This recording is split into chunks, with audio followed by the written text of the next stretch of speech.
ওই ভাই কলম কই আপনার? আসসালামু আলাইকুম। সবাই কি সাউন্ড শুনতে পাচ্ছেন? সাউন্ড ক্লিয়ার কিনা একটু বলবেন। ওয়ালাইকুম আসসালাম। ওয়ালাইকুম আসসালাম স্যার, ভালো আছেন? হ্যাঁ হ্যাঁ, আলহামদুলিল্লাহ ভালো আছি। জি স্যার, কথা শোনা যাচ্ছে স্যার, আপনাকে দেখাও যাচ্ছে স্পষ্ট। ওকে, থ্যাংক ইউ। চলেন আমরা তাহলে আমাদের আজকের ক্লাস শুরু করি।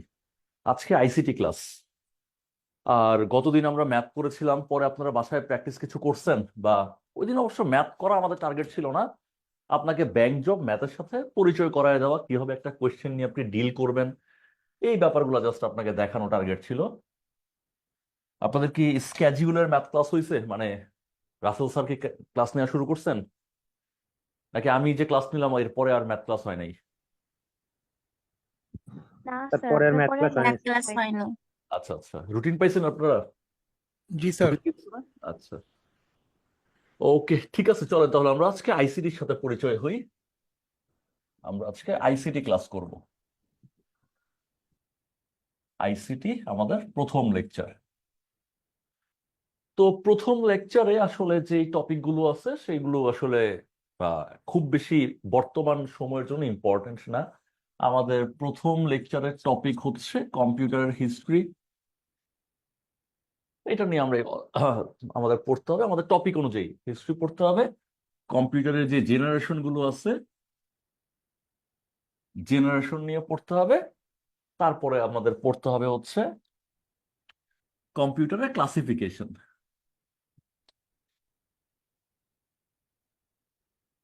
তো বিগত আপনি যদি 6 বছর চিন্তা করেন, বিগত 6 বছর এখান থেকে 5টা কোয়েশ্চেন আসছে মাত্র। তার মানে বছরে একটা করে কোয়েশ্চেনও আসে না। এই কারণে আমরা চেষ্টা করব এই পার্টটাকে খুব দ্রুত শেষ করতে, মোটামুটি ঘন্টাখানেকের মধ্যে আমরা পড়ে ফেলার চেষ্টা করব। যেহেতু বিগত কি বলে এটাকে, 6 বছরে 5টা কোয়েশ্চেন আসছে। এরপরে আমরা এইটুকু পার্ট শেষ করে তাহলে আমাদের মোটামুটি লেকচার ওয়ানের টপিকটা শেষ হয়ে যাবে। এরপরে বর্তমান সময়ে যে কোয়েশ্চেনগুলো বেশি আসে, যেগুলো আমাদের আসলে লেকচারের পরের অংশে থাকবে, পরের অংশে এত এত টপিক এত কম সময়ে পড়তে গিয়ে আমরা আসলে কিছুটা কি বলে এটাকে, আমরা কিছুটা তাড়াহুড়োর মধ্যে পড়ে যাব। তাই কিছু টপিক আমরা পড়ে রাখবো, আজকেই পড়ে রাখার ট্রাই করব, যাতে পরে আমরা সেই পার্টগুলো নিয়ে খুব বেশি সময় দিতে না পারলেও আপনি নিজে পড়লে যেতে পারেন। চলুন আমরা শুরু করি হিস্ট্রি পার্ট দিয়ে। তো আমাদেরকে জিজ্ঞেস করতে পারে যে প্রথম, ওই যে বললাম হিস্ট্রি থেকে বিগত 6 বছরে এই সব টপিক মিলে 5টা কোয়েশ্চেন আসছে, আর হিস্ট্রি থেকে বিগত 6 বছর অনলি একটা কোয়েশ্চেন আসছে। এবং সেটার উত্তর আপনি পারেন, খুব ভালোভাবেই পারেন। আমাকে উত্তরটা দিয়ে ফেলেন যে অ্যাবাকাস কি। যদি আপনাকে জিজ্ঞেস করে অ্যাবাকাস কি জিনিস, আপনি কি বলবেন? আপনি পারেন, বলে ফেলেন অ্যাবাকাস কি জিনিস। গণনা যন্ত্র, গণনা গণনাকারী। গণনা করার যন্ত্র। পৃথিবীর প্রথম গণনাকারী যন্ত্রের নাম ছিল অ্যাবাকাস। পৃথিবীর প্রথম গণনাকারী যন্ত্রের নাম ছিল অ্যাবাকাস। ওকে, তো অ্যাবাকাস পৃথিবীর প্রথম গণনাকারী যন্ত্র, এবং এই অ্যাবাকাস দিয়ে আমরা শুধুমাত্র নির্ভুল গণনা করতে পারতাম। অ্যাবাকাস আমাদেরকে দিত অনলি অ্যাকিউরেসি, আমাদেরকে নির্ভুলভাবে গণনার সুযোগটা দিত। আমাদের প্রথম যে গণনাকারী যন্ত্র দরকার ছিল, সেই যন্ত্রটা আসলে কেন দরকার ছিল, কেন আমার গোনার জন্য যন্ত্র দরকার হবে? কারণ আমরা যখন কাগজ কলমে বা পাথরে মাটিতে হিসাব নিকাশ করতে যাই, ভুল হয়ে যায়। সেই ভুল থেকে বাঁচার জন্য প্রথমেই অ্যাবাকাস নামের যন্ত্র ইনভেন্ট করা হয়। ভালো কথা। এরপরে অ্যাবাকাসকে ডেভেলপ করে, অ্যাবাকাসের উন্নতি সাধন করে বানানো হয় স্লাইডের পরে নেপিয়ার্স বোন। অ্যাবাকাসকে ডেভেলপ করে বানানো হয় নেপিয়ার্স বোন। কে বানাইছে? 2016-17 সালের দিকে কোয়েশ্চেনটা আসছিল, নেপিয়ার্স বোন কে বানাইছে? আনসারটা হচ্ছে জন নেপিয়ার। জন নেপিয়ার। এবং ওই আমলেই আরেকটা কোয়েশ্চেন আসছে জিকে পার্টে, যে জন নেপিয়ারের আবিষ্কৃত নিচের কোন জিনিসটা? বলেন তো, জন নেপিয়ার আর কি আবিষ্কার করছে? অ্যালগরিদম। লগারিদম। Logarithm, right. ওইটাও কিন্তু ব্যাংকে আসা কোয়েশ্চেন। আমরা যে ক্লাস 9-10 লগারিদম করছি সেটাও জন নেপিয়ারের আবিষ্কার। আপনারাও লগারিদম করবেন, আপনাদেরও লগারিদম করতে হবে। এরপরে এই নেপিয়ার্স বোনকে ডেভেলপ করে বানানো হয়েছে slide rule, right. Slide rule বানানো হয়েছে। এবং এই স্লাইড রুলের আবিষ্কারকের নাম হচ্ছে উইলিয়াম অট্রেড। উইলিয়াম অট্রেড। এটাও বিগত বছরের প্রশ্ন, কিন্তু বিগত বছরটা আসলে অনেক বছর আগে, এখন থেকে প্রায় 8-10 বছর আগের কোশ্চেন। স্লাইড রুলের ইনভেন্টরকে? আনসার হচ্ছে উইলিয়াম অট্রেড। আচ্ছা, আর স্লাইড রুলের, উইলিয়াম অট্রেডের আবিষ্কৃত স্লাইড রুলটাকে আরেকটু মডিফাই করছেন Isaac Newton. Isaac Newton modify করছিলেন স্লাইড রুলটাকে। আমরা যে 3টা ডিভাইসকে দেখতে পাচ্ছি, এই 3 ব্যাটাই কিন্তু আমাদেরকে শুধুমাত্র অ্যাকিউরেসি দিত। 3 ব্যাটাই শুধুমাত্র আমাদেরকে অ্যাকিউরেসি দিত, এবং সবাইকে আমরা বলবো ম্যানুয়াল ক্যালকুলেটর। এখন আমাদের অ্যাকিউরেসি পাওয়ার মতো বেশ কিছু যন্ত্র আমাদের হাতে চলে আসছে। এখন আমরা বিলাসিতা করতে চাই। বিলাসিতা মানে কি? আমরা অ্যাকিউরেসি তো চাই, আমরা হিসাব করব ভুল হবে না, আমরা অ্যাকিউরেসি চাই। পাশাপাশি আমরা গতি চাই, পাশাপাশি আমরা স্পিড চাই। এখন স্পিড বলতে কেমন স্পিড? এমনিতে তো আসলে স্পিড আমরা দেখি, ম্যানুয়ালি ক্যালকুলেট করতে গেলে আমরা স্পিড দেখি। যার ব্রেন ভালো ও দেখবেন ধুম ধুম বলে দিতেছে যে কাকে গুণ করলে কত হচ্ছে। ওর হাতে যদি আপনি মেশিন ধরায় দেন, অ্যাবাকাস বা স্লাইড রুল ধরায় দেন, ও দেখবেন ফাস্ট করতেছে। তো আমরা গতি বলতে যার ব্রেন ভালো, ও দ্রুত করতে পারে, ওই গতি চাই না। আমরা স্পিড বলতে চাচ্ছি সবচেয়ে ভালো ব্রেইনের মানুষ যে, সে যত গতিতে করতে পারে তার চেয়েও বেশি গতি। তাহলে এখানে আমরা গতি বলতে বুঝতেছি এমন গতি যেটা মানুষের ব্রেইনের চেয়েও বেশি গতি। তাহলে আমরা মানুষের ব্রেইনের চেয়েও দ্রুত হিসাবটা করতে চাই, কিন্তু অ্যাকিউরেসিতে আমরা কোনো স্যাক্রিফাইস করতে চাই না, যে হিসাব করলাম দ্রুত গতিতে হইলো কিন্তু ভুল হইলো, এটা আমরা চাই না। এখন এই ব্যাপারগুলো আমরা চাই। এখন দ্রুত গতির হিসাব নিকাশের জন্য আগের যন্ত্রগুলোতেই আমরা হুইল ব্যবহার করব। আমরা যদি আগের যন্ত্রগুলোতে হুইল বা চাকা ব্যবহার করতে পারি, তাহলে কিন্তু গতি বেড়ে যাবে। এই ব্যাপারটা প্রথম অবজার্ভ করছেন ব্লেইস প্যাসকেল। ব্লেইস প্যাসকেল নামের ব্যক্তি, উনি অবজার্ভ করলেন যে আমার ওই অ্যাবাকাস বা স্লাইড রুল এইসব যন্ত্রের ভেতরে যদি আমি চাকা ব্যবহার করতে পারি, তাহলে আমরা ক্যালকুলেশনটা দ্রুত পাবো, এবং ক্যালকুলেশনটা মানুষের ব্রেন যত স্পিডে হিসাব করতে পারে তার চেয়েও বেশি স্পিড হিসাবটা হয়ে যাবে। ব্লেইস প্যাসকেল হুইল ব্যবহার করে এই ব্যাপারটা অবজার্ভ করলেন, এবং উনি হুইল লাগানোর পরে স্লাইড রুল বা অন্যান্য ডিভাইসগুলোর নাম পরিবর্তন হয়ে গেল ওনার নাম অনুযায়ী, নাম হয়ে গেল প্যাসকেলিন। তাহলে পৃথিবীর ইতিহাসে মানুষের ব্রেইনের চেয়ে দ্রুত ক্যালকুলেশন করা যায় এমন যন্ত্রের নাম প্যাসকেলিন, এবং সে দ্রুত ক্যালকুলেশন করতে পারতো কেন? চাকা ব্যবহার করার কারণে। এবং এই প্যাসকেলিনের আবিষ্কারক হচ্ছে ব্লেইস প্যাসকেল। এখন আমাকে কে বলতে পারবেন, আপনার মাথার উপরে তো ফ্যান ঘুরতেছে, সেখানে বিদ্যুৎ শক্তি কোন ধরনের শক্তিতে রূপান্তরিত হচ্ছে? বিজ্ঞানী ঘূর্ণন জগৎ। শক্তি। যান্ত্রিক শক্তিতে যান্ত্রিক Right, শক্তি যান্ত্রিক শক্তি। যান্ত্রিক শক্তিতে। তান্ত্রিকের ইংলিশ কি? মেকানিক্যাল। মেকানিক্যাল। মেকানিক্যাল। রাইট। আপনাকে জিজ্ঞেস করবে পৃথিবীর প্রথম মেকানিক্যাল ক্যালকুলেটর কোনটি? এই যে ফ্যান ঘুরলে যদি মেকানিক্যাল হয়, এই চাকাটাও যদি ঘুরে, এটাকে আমরা মেকানিক্যালি বলবো। আপনাকে বলবে পৃথিবীর ফার্স্ট মেকানিক্যাল ক্যালকুলেটর কোনটি? আপনি আনসার দিবেন প্যাসকেলিন। কেন সে মেকানিক্যাল? কারণ সেখানে একটা হুইল ঘুরতেছে, চাকা ঘুরতেছে, এবং তার আবিষ্কারক হচ্ছে ব্লেইস প্যাসকেল। আর সালটা হচ্ছে 1642 সাল। সাল ইম্পর্টেন্ট না, জাস্ট আপনাকে বোঝার জন্য বললাম যে কোন আমলে ব্যাপার স্যাপার ঘটতেছে। সালটা হচ্ছে 1642 সাল। তার মানে ইংরেজ মামারা আমাদের দেশে তখন অলরেডি ঢুকে গেছে। এরপরে এই প্যাসকেলিনকেই আরেকটু উন্নত করলো, উন্নত করে নাম রাখা হলো স্টেপড রেকনার।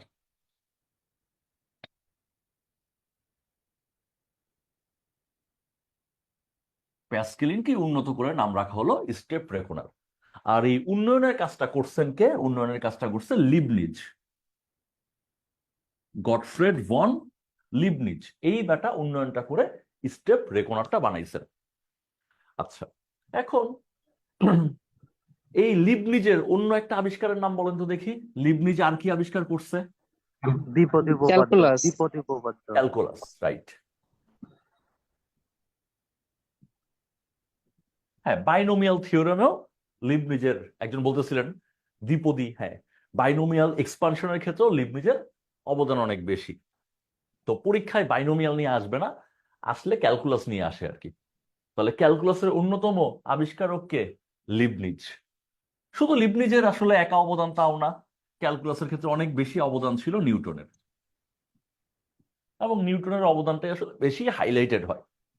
এখন যদি আপনাকে জিজ্ঞেস করে ক্যালকুলাসের আবিষ্কারক কে, আপনি ম্যাক্সিমাম ক্ষেত্রে অপশনে পাবেন নিউটন, অল্প সময়ে পাবেন লিবনিজ। আচ্ছা, স্টেপ রেকনার, তো এই হুইলের জায়গায় উনি গিয়ার সিস্টেম ব্যবহার করছেন, সেই জন্য যন্ত্রটা আরো ফাস্ট ক্যালকুলেশন করতে পারতো। গিয়ার সিস্টেম আপনি আসলে বুঝেন, এই একটা বড় চাকা 1 নাম্বার চাকা, তার সাথে লেগে আছে তার চেয়ে একটু ছোট সাইজের 2 নাম্বার চাকা, তার চেয়ে একটু লেগে আছে তার চেয়ে ছোট 3 নাম্বার চাকা। 1 নাম্বার চাকাটা যদি একবার ঘুরে, তাহলে 2 নাম্বার চাকাটা কয়বার ঘুরবে কি মনে হয়? কম না বেশি বার ঘুরবে? বেশিবার। বেশিবার ঘুরবে। বেশিবার 3 নাম্বার ঘুরবে। চাকা নিশ্চয়ই কম বার ঘুরবে। 3 নাম্বার চাকা বেশি ঘুরবে না কম ঘুরবে? সেইমই তো ঘুরবে। বেশি আরো ঘুরবে। বেশি ঘোরার আরো কথা, বেশি, কারণ এটা ওটা ছোট আরো না, ছোট। আরো বেশি ঘুরবে, রাইট। তো এইরকম সিস্টেমটাকে বলা হয় গিয়ার সিস্টেম। তো প্যাসকেলিনের মধ্যে উনি একক চাকার পরিবর্তে এরকম গিয়ার সিস্টেম ব্যবহার করছেন, তাই আরো দশমিকের পরে আরো ক্ষুদ্র অংশ পর্যন্ত যোগ করাটা সহজ হয়েছে। দশমিকের পরে প্রথম এটা যদি একবার ঘোরে, ওইটাকে উনি 10 বার ঘুরাইছেন, তার মানে এটা 10 বার ঘুরলে এটা 1 হচ্ছে। এটা 10 বার ঘোরার মানে কি 0.1, 0.2, 0.3। যন্ত্রের ভেতরে জিনিস আমাদের লাগবে না, আমরা জাস্ট মনে রাখতে পারি এই গিয়ার সিস্টেমটা ব্যবহার করছিলেন সফলভাবে। প্যাসকেলও ট্রাই করছিল, সফল হয় নাই। সফলভাবে গিয়ার সিস্টেমটা ব্যবহার করতে পারছে লিবনিজ, এবং এটা ব্যবহার করে উনি যন্ত্রের নাম রেখে দিছে স্টেপ রেকনার। তাহলে স্টেপ রেকনার এই মামাও কিন্তু আসলে মেকানিক্যাল ডিভাইস, কারণ এখানেও আলটিমেটলি চাকা ঘুরতেছে বা গিয়ার সিস্টেম ঘুরতেছে, এটাও মেকানিক্যাল ডিভাইস। এরপরে এই স্টেপ রেকনারকে ডেভেলপ করে বানানো হয়েছে অ্যারিথমোমিটার।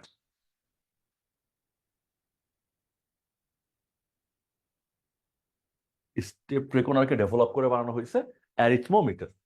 আর অ্যারিথমোমিটারের আবিষ্কারক হচ্ছে মূলত থমাস ডি কলমার। কালমোর। এটাও হচ্ছে কিন্তু আপনার প্রিভিয়াস ইয়ার কোশ্চেন, যে অ্যারিথমোমিটার কে ইনভেন্ট করছে। তাহলে দেখেন আমরা যে 3টা ডিভাইস দেখতে পাচ্ছি সবখানে কি চাকার ঘূর্ণায়ন আপনি পাচ্ছেন, তার মানে সবাই কিন্তু মেকানিক্যাল ডিভাইস।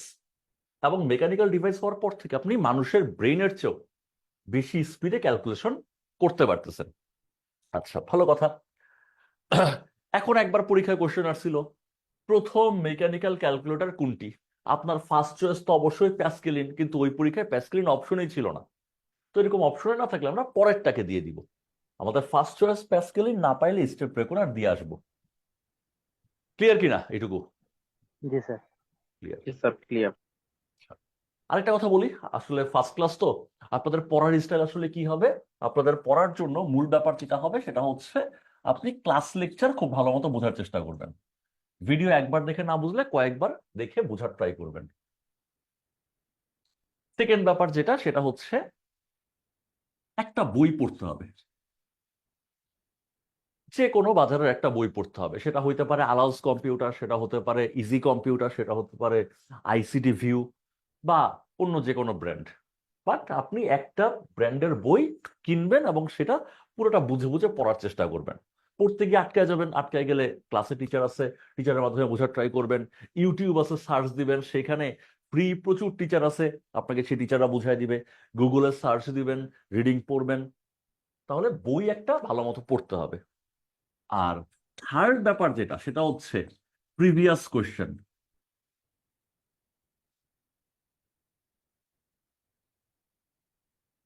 প্রিভিয়াস কোয়েশ্চেন একটু ভালো মতো পড়তে হবে। ভালো মতো পড়া মানে কি, 4টা অপশনের মধ্যে একটা অপশন তো রাইট, সি নাম্বার রাইট, এ আর বি সেটা রাইট না কেন, কোন কোয়েশ্চেনটা হলে সেটা রাইট হতে পারতো বা সেখানে আসলে ব্যাপারটা কি, এই পুরা ব্যাপারটা বুঝে বুঝে আপনাকে পড়তে হবে।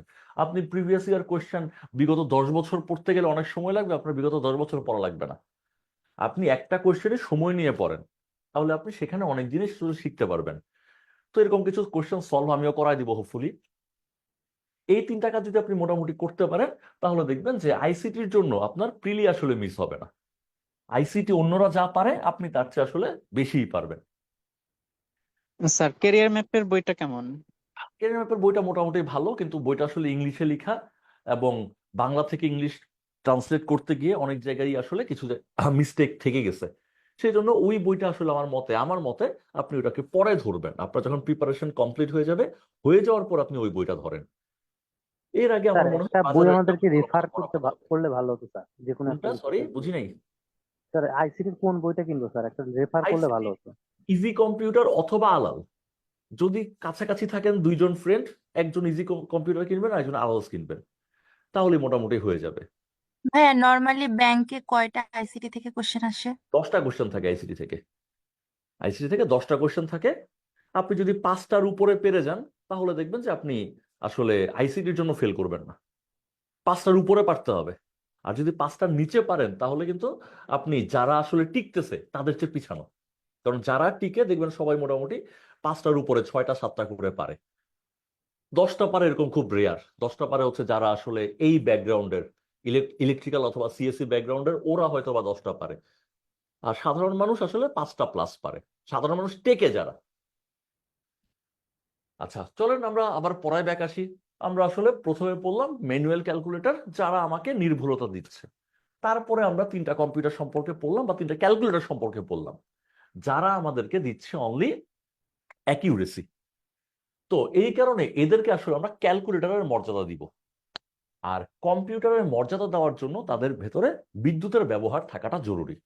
তার মানে এখন পর্যন্ত আমরা কম্পিউটার দেখিনি, আমরা ক্যালকুলেটর দেখছি। এখন আসলে আমরা কম্পিউটারের জগতে ঢুকবো।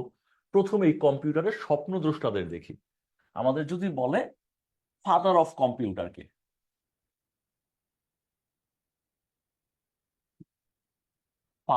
কম্পিউটারকে, কম্পিউটারের জনক আমরা সবাই জানি চার্লস ব্যাবেজ।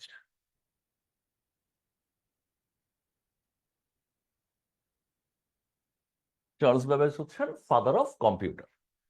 তো ওনাকে আমরা কেন বাপ ডাকতেছি? বাপ ডাকার কারণ হচ্ছে উনি 1822 সালে, সাল মুখস্থ করতে হবে না, জাস্ট আপনি বোঝার চেষ্টা করতেছেন কোন আমলে কি ঘটতেছে। 1822 সালে 1822 সালে ডিফারেন্স ইঞ্জিন নামে একটা ডিভাইস উনি বানান। আপনার জাস্ট জানতে হবে ডিফারেন্স ইঞ্জিন বানাইছে কে? Charles Babbage. আর 1833 সালে অ্যানালাইটিক্যাল ইঞ্জিন নামে একটা ইঞ্জিনের ডিজাইন করছেন।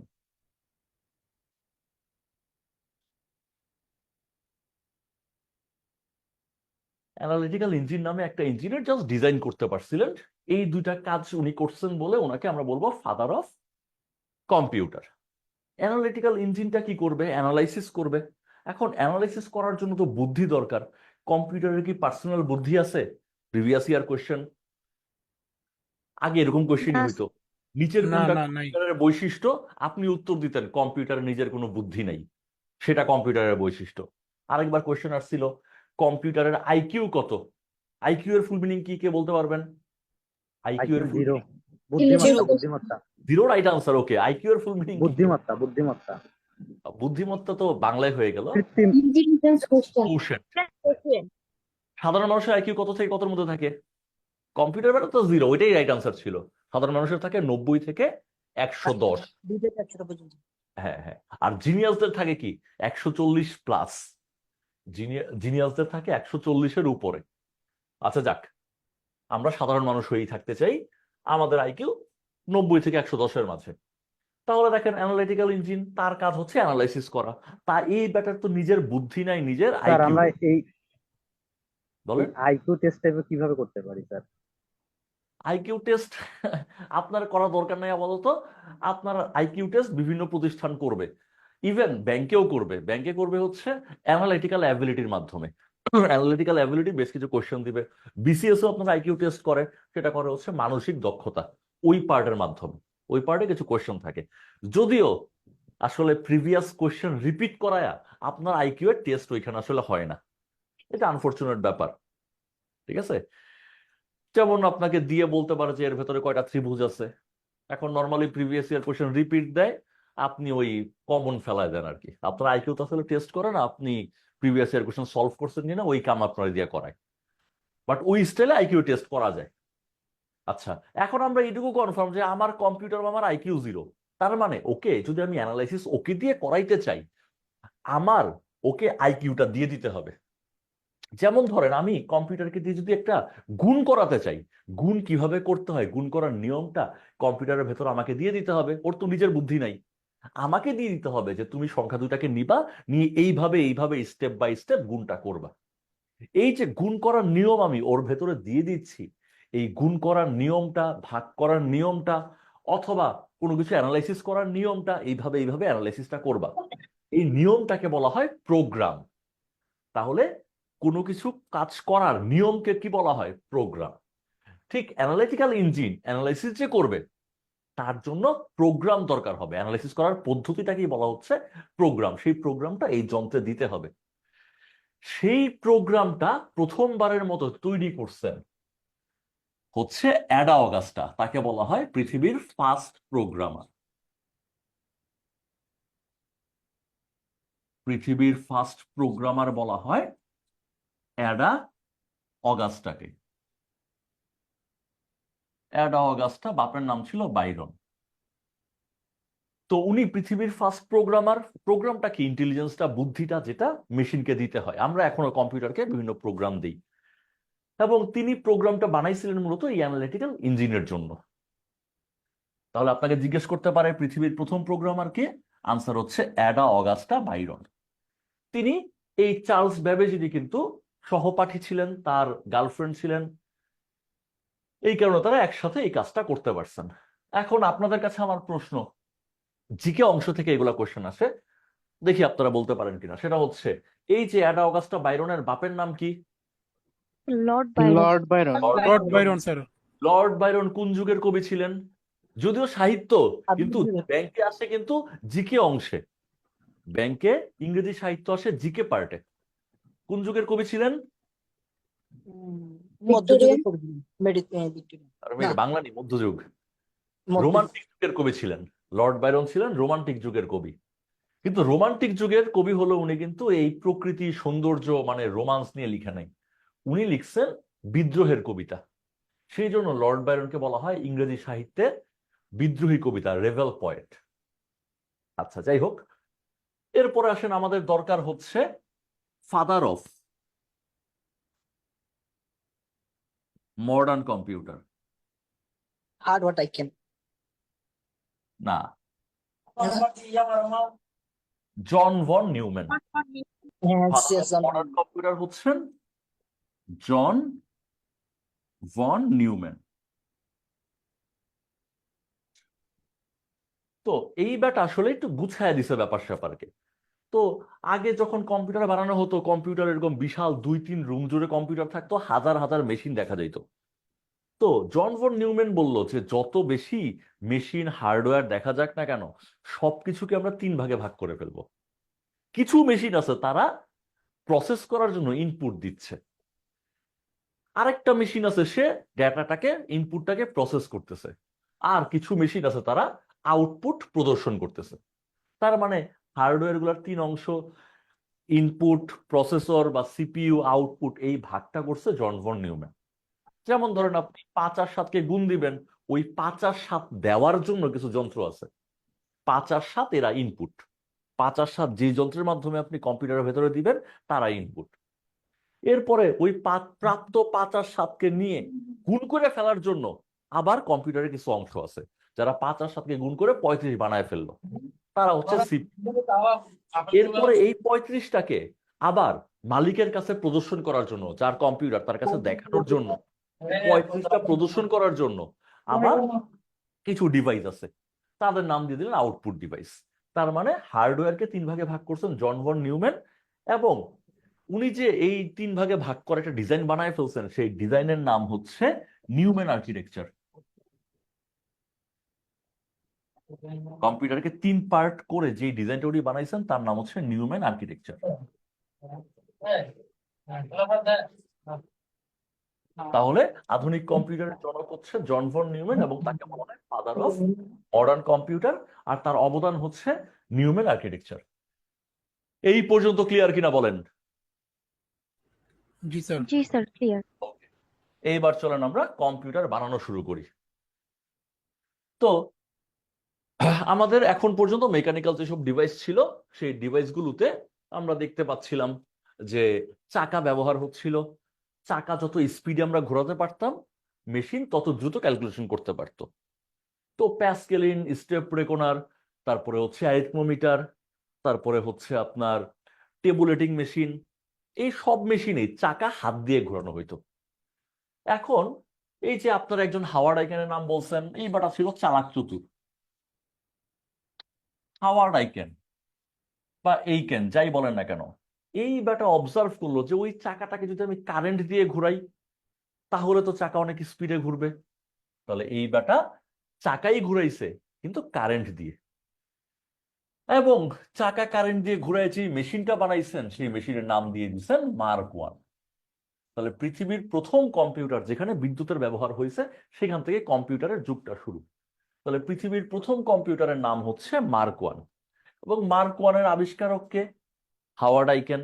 আর হাওয়ার্ড আইকেন তো ছিল গরিব ও মেধাবী, টাকা পয়সা দরকার, টাকা পয়সা তোর নাই, টাকা পয়সা দিচ্ছে পৃথিবীর প্রথম কম্পিউটার নির্মাতা প্রতিষ্ঠান যার নাম হচ্ছে আইবিএম।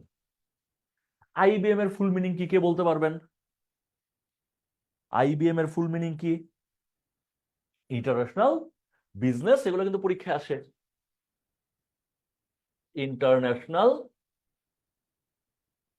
বিজনেস মেশিন,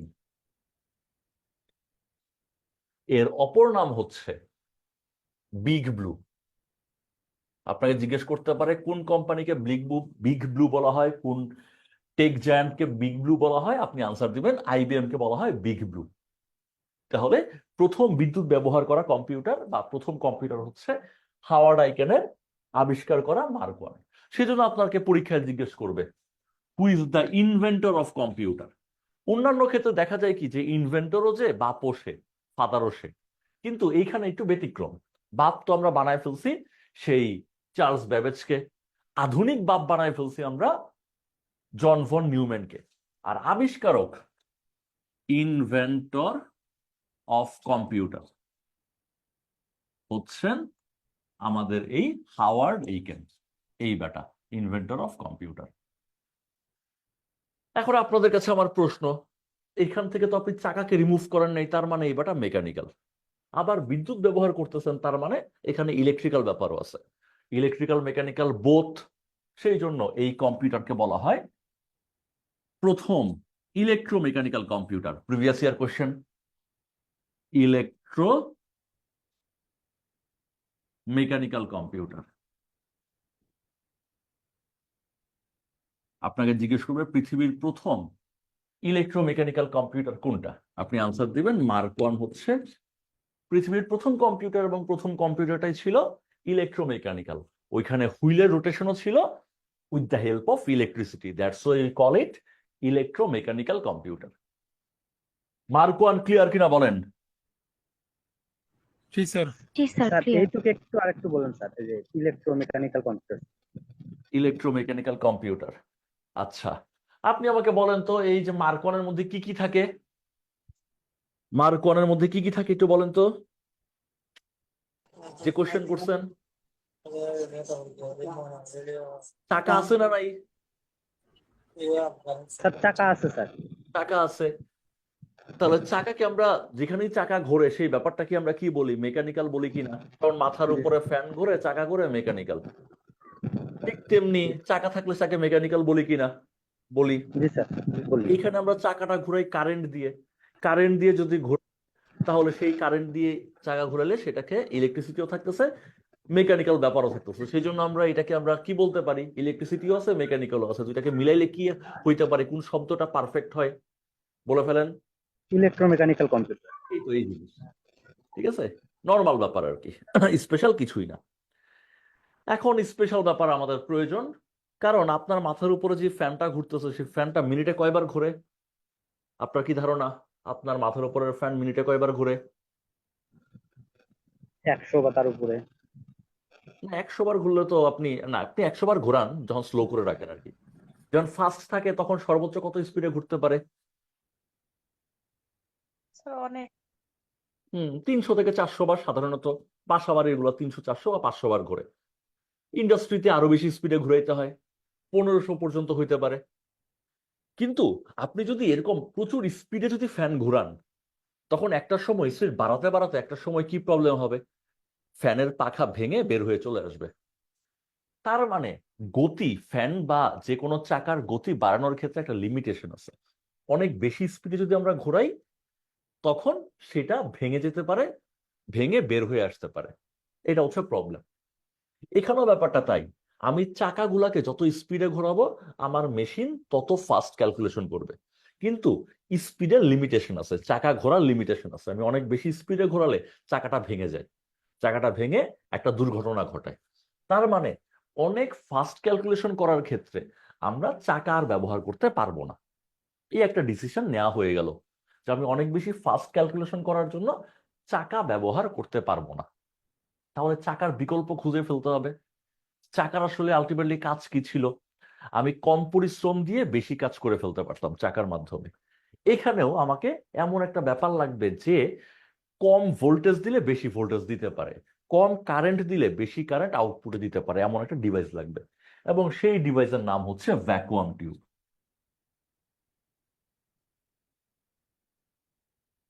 সেই ডিভাইসের নাম হচ্ছে ভ্যাকুয়াম টিউব। প্রিভিয়াস কোশ্চেন, পৃথিবীতে প্রথম কোন কম্পিউটারে ভ্যাকুয়াম টিউব ব্যবহার করা হয়? আনসার হচ্ছে এবিসি কম্পিউটার। সেখানে প্রথমবারের মতো ভ্যাকুয়াম টিউব ব্যবহার করা হয়। কার পরিবর্তে ব্যবহার করা হয়? চাকার পরিবর্তে ব্যবহার করা হয়। চাকাটা ছিল মেকানিক্যাল ডিভাইস, কিন্তু ভ্যাকুয়াম টিউব হচ্ছে ইলেকট্রিক্যাল ডিভাইস। তাহলে ইলেকট্রিসিটি দিয়ে ইলেকট্রিক্যাল ডিভাইস চলতেছে, সেই জন্য এই এবিসি কম্পিউটারকে বলা হয় fast electrical computer. Fast electrical computer, কারণ এখান থেকে আমরা মেকানিক্যাল পার্টটাকে সরায় ফেলছি, চাকা সরায় ফেলছি। সরায়া গতি বাড়ানোর জন্য চাকার পরিবর্তে আমরা ব্যবহার করছি পৃথিবীতে প্রথমবারের মতো কম্পিউটার জগতে ভ্যাকুয়াম টিউবকে। এবং সেই কম্পিউটারের নাম হচ্ছে এবিসি কম্পিউটার। এবং এই এবিসি কম্পিউটারের ফুল মিনিং হচ্ছে Atanasoff Berry Computer. Atanasoff Berry Computer. এবং আবিষ্কারকের নাম অনুযায়ী এদের নাম, এবিসি কম্পিউটারের আবিষ্কারকের নাম হচ্ছে জন অ্যাটানাসফ এবং ক্লিফোর্ড বেরি। ওনাদের নাম অনুযায়ী এই কম্পিউটারের নাম ওনারা রাখছেন। তাহলে এবিসির স্পেশালিটি কি? এটা প্রথম ইলেকট্রিক্যাল কম্পিউটার। এই কম্পিউটারের প্রথমবারের মতো ভ্যাকুয়াম টিউব কম্পিউটারের জগতে ব্যবহার হয়েছে। এবিসি কম্পিউটারটা আসলে বানানো হয় 1939 সালে, কিন্তু ভ্যাকুয়াম টিউব অবশ্য আবিষ্কার হয়েছে 1904 সালে। ভ্যাকুয়াম টিউব ইলেকট্রিক্যাল সার্কিটে ব্যবহার হইতো আগে। কম্পিউটারে প্রথমবারের মতো ব্যবহৃত হয় 1939 সালে। সাল ইম্পর্টেন্ট না, জাস্ট বললাম আর কি, বুঝতেছেন, শুনলেন আর কি। এবং এই কারণে এটা হচ্ছে প্রথম ইলেকট্রিক্যাল কম্পিউটার। আবিষ্কারক জন অ্যাটানাসফ এবং তার ছাত্র ক্লিফোর্ড বেরি। আর ফুল মিনিং অ্যাটানাসফ বেরি কম্পিউটার। দেখেন এইটুকু ক্লিয়ার কিনা? জি স্যার। জি স্যার। চলেন আগাই তাহলে। এরপরে আমরা পড়তে চাই ইনিয়াক সম্পর্কে। আসলে প্রথম জাতের কম্পিউটার ব্যবহার করা যায়, গিয়ে কিছু আসলে লাভ হয়, এমন কম্পিউটার হচ্ছে ইনিয়াক। ওই যে আগে যে দুইটা দেখলাম, এরা হলো মানে প্রথম উদ্যোগ বলতে পারেন। খুব বেশি কাজ আসলে করা যায় নাই। ইনিয়াকের ফুল মিনিং হচ্ছে electronic numerical integrator Numerical. And computer. Numerical, জি sir. Numerical integrator. Integrator and computer. Integrator and computer.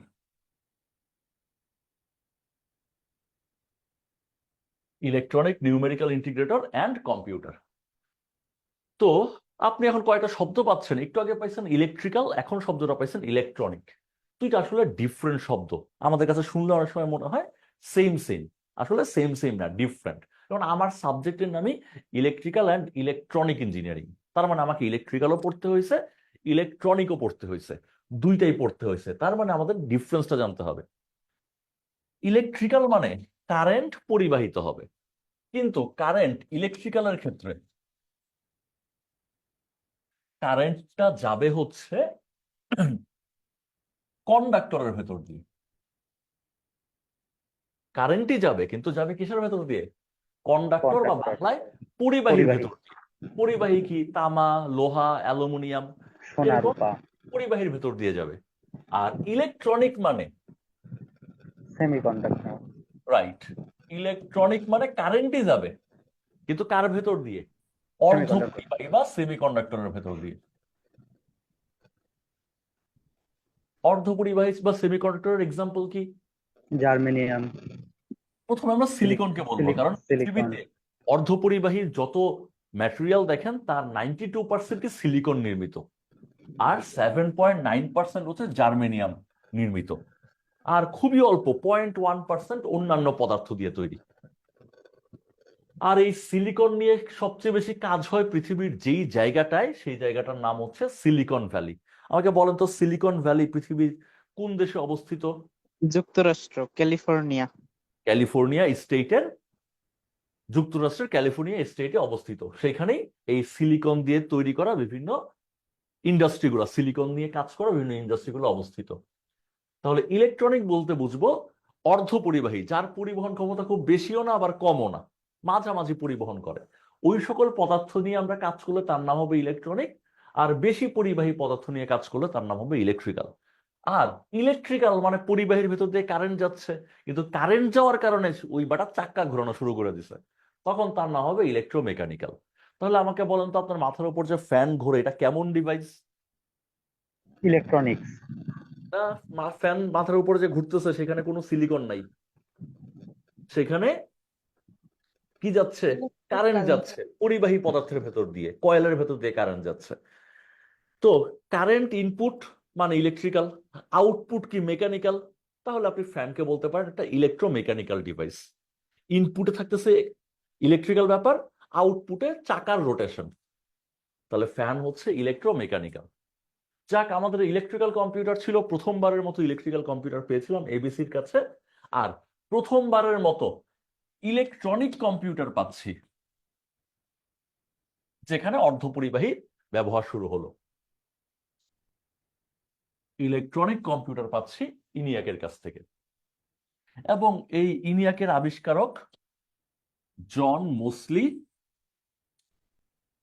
আর হচ্ছে প্রেসপার অ্যাকার্ট।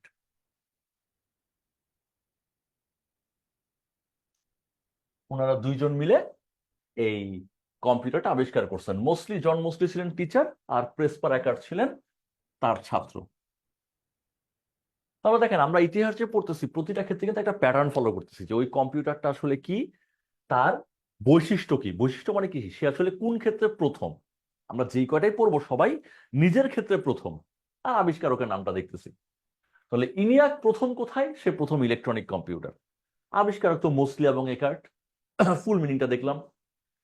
এবিসি ছিল প্রথম ইলেকট্রিক্যাল কম্পিউটার, প্রথম ভ্যাকুয়াম টিউব ব্যবহার হয়েছে এমন কম্পিউটার। তারপরে মার্ক ওয়ান দেখলাম, সেটা প্রথম কম্পিউটার, প্রথম ইলেকট্রোমেকানিক্যাল কম্পিউটার। এইবার আমরা দেখতে চাই ইডভ্যাক। এই মোসলি এবং অ্যাকার্টেরই বানানো ইডভ্যাক কম্পিউটার ইনিয়াককে ডেভেলপ করে বানানো। এর ফুল মিনিং হচ্ছে electronic discrete variable automatic computer. যেহেতু আমরা দেখতে পাচ্ছি এটা ইনিয়াককে ডেভেলপ করার কম্পিউটার, এবং ডেভেলপটা ইনিয়াকের আবিষ্কারকরাই করছে। এখন আমরা একটু দেখতে চাই সে আসলে কোন ক্ষেত্রে প্রথম, তারা আসলে আমরা পড়তেছি কেন। সে প্রথম হচ্ছে প্রথমবারের মতো ওই যে আমাদের আধুনিক কম্পিউটারের বাপ ছিল জন ভন নিউম্যান, তার একটা ডিজাইন ছিল যেটাকে আমরা বলতাম নিউম্যান আর্কিটেকচার। সেই নিউম্যান আর্কিটেকচার ব্যবহার করে বানানো প্রথম কম্পিউটার হচ্ছে এই ইডভ্যাক। অর্থাৎ এই কম্পিউটার আমরা সুন্দরভাবে সাজায় ফেলবো ইনপুট আউটপুট সিপিইউ কে। এরপর আমরা একটু পড়বো ইউনিভ্যাক নিয়ে। ইউনিভ্যাক হচ্ছে ইডভ্যাককে ডেভেলপ করে বানানো, সেই জন্য আবিষ্কারক এরাই, জন মোসলিরাই মূলত বানাইছে এবং প্রেসপার্ট অ্যাকার্টি বানাইছে এই ইউনিভ্যাককে। তার ফুল মিনিং হচ্ছে Universal Automatic Computer. Universal Automatic Computer. আর ইউনিভ্যাকের আগে যত কম্পিউটার বানানো হয়েছে সব কম্পিউটার বানানো হয়েছিল কোনো কাজ করার উদ্দেশ্যে, যে আমি এই কাজটা করতে চাই তাই আমার একটা কম্পিউটার লাগবে, একটা কম্পিউটার বানাই। আর ইউনিভ্যাক হচ্ছে ফার্স্ট কম্পিউটার যেটাকে বানানো হয়েছিল কম্পিউটার বেচবো, বেচলে টাকা ইনকাম হবে, কাজ মানুষ করবে, আমি কম্পিউটার বেচে ইনকাম করতে চাই। তার মানে এটা হচ্ছে ফার্স্ট কমার্শিয়াল কম্পিউটার। কম্পিউটার বেচলে ইনকাম হবে, সেই উদ্দেশ্যে এই কম্পিউটারটা ডেভেলপ করা হয়। দেখেন এই পর্যন্ত ক্লিয়ার কিনা? আমাদের ইতিহাসে একটা কম্পিউটার বাকি আছে, সেটা পড়াচ্ছি। আগে দেখেন এইটুকু কোনো কোয়েশ্চেন আছে কিনা বা ক্লিয়ার কিনা। ক্লিয়ার। Sir clear. ওকে, আসেন আমরা ইতিহাসের শেষ পর্যায়ে চলে আসছি। এখন আমরা লাস্ট কম্পিউটার ইতিহাসে, সেটা হচ্ছে ইডস্যাক। আচ্ছা, এখান থেকে 37তম বিসিএস একটা কোয়েশ্চেন আসছিল। ইডস্যাকের ফুল মিনিং কি? Electronic delay delay storage automatic storage automatic calculator. Calculator. Storage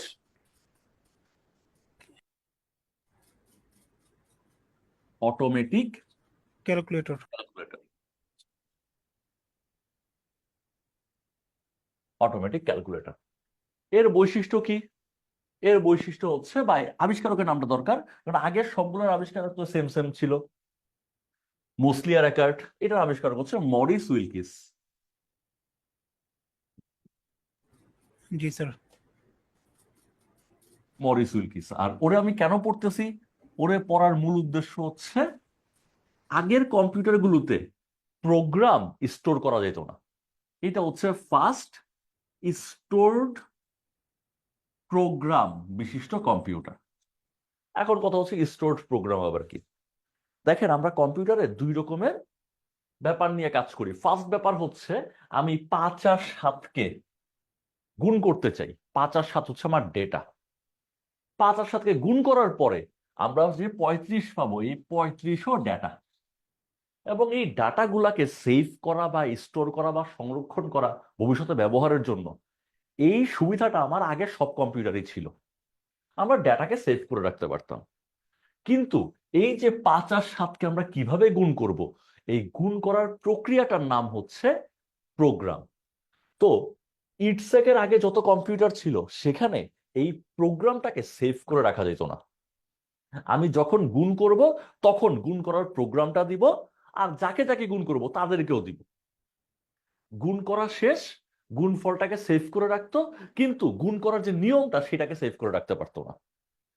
ইটস্যাক হচ্ছে প্রথম কম্পিউটার যেই কম্পিউটারে আপনি গুণ করার নিয়মটাকে সেভ করে রাখতে পারবেন। গুণ করার নিয়মটা কি? প্রোগ্রাম।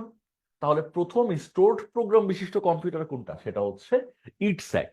ইডভ্যাকে ট্রাই করা হয়েছিল, বাট সফল না। সফলভাবে প্রোগ্রাম সেভ করে রাখা গেছে এমন কম্পিউটার হচ্ছে ইটস্যাক। প্রোগ্রামটাকেই সেভ করে রাখা গেছে, যাতে ভবিষ্যতে গুণ করার নিয়ম, ভাগ করার নিয়মকে আমার আর দিতে না হয়। আমি খালি সংখ্যা দিব, নিয়মটা সেভ থাকবে, সে আমাকে গুণফল বলবে।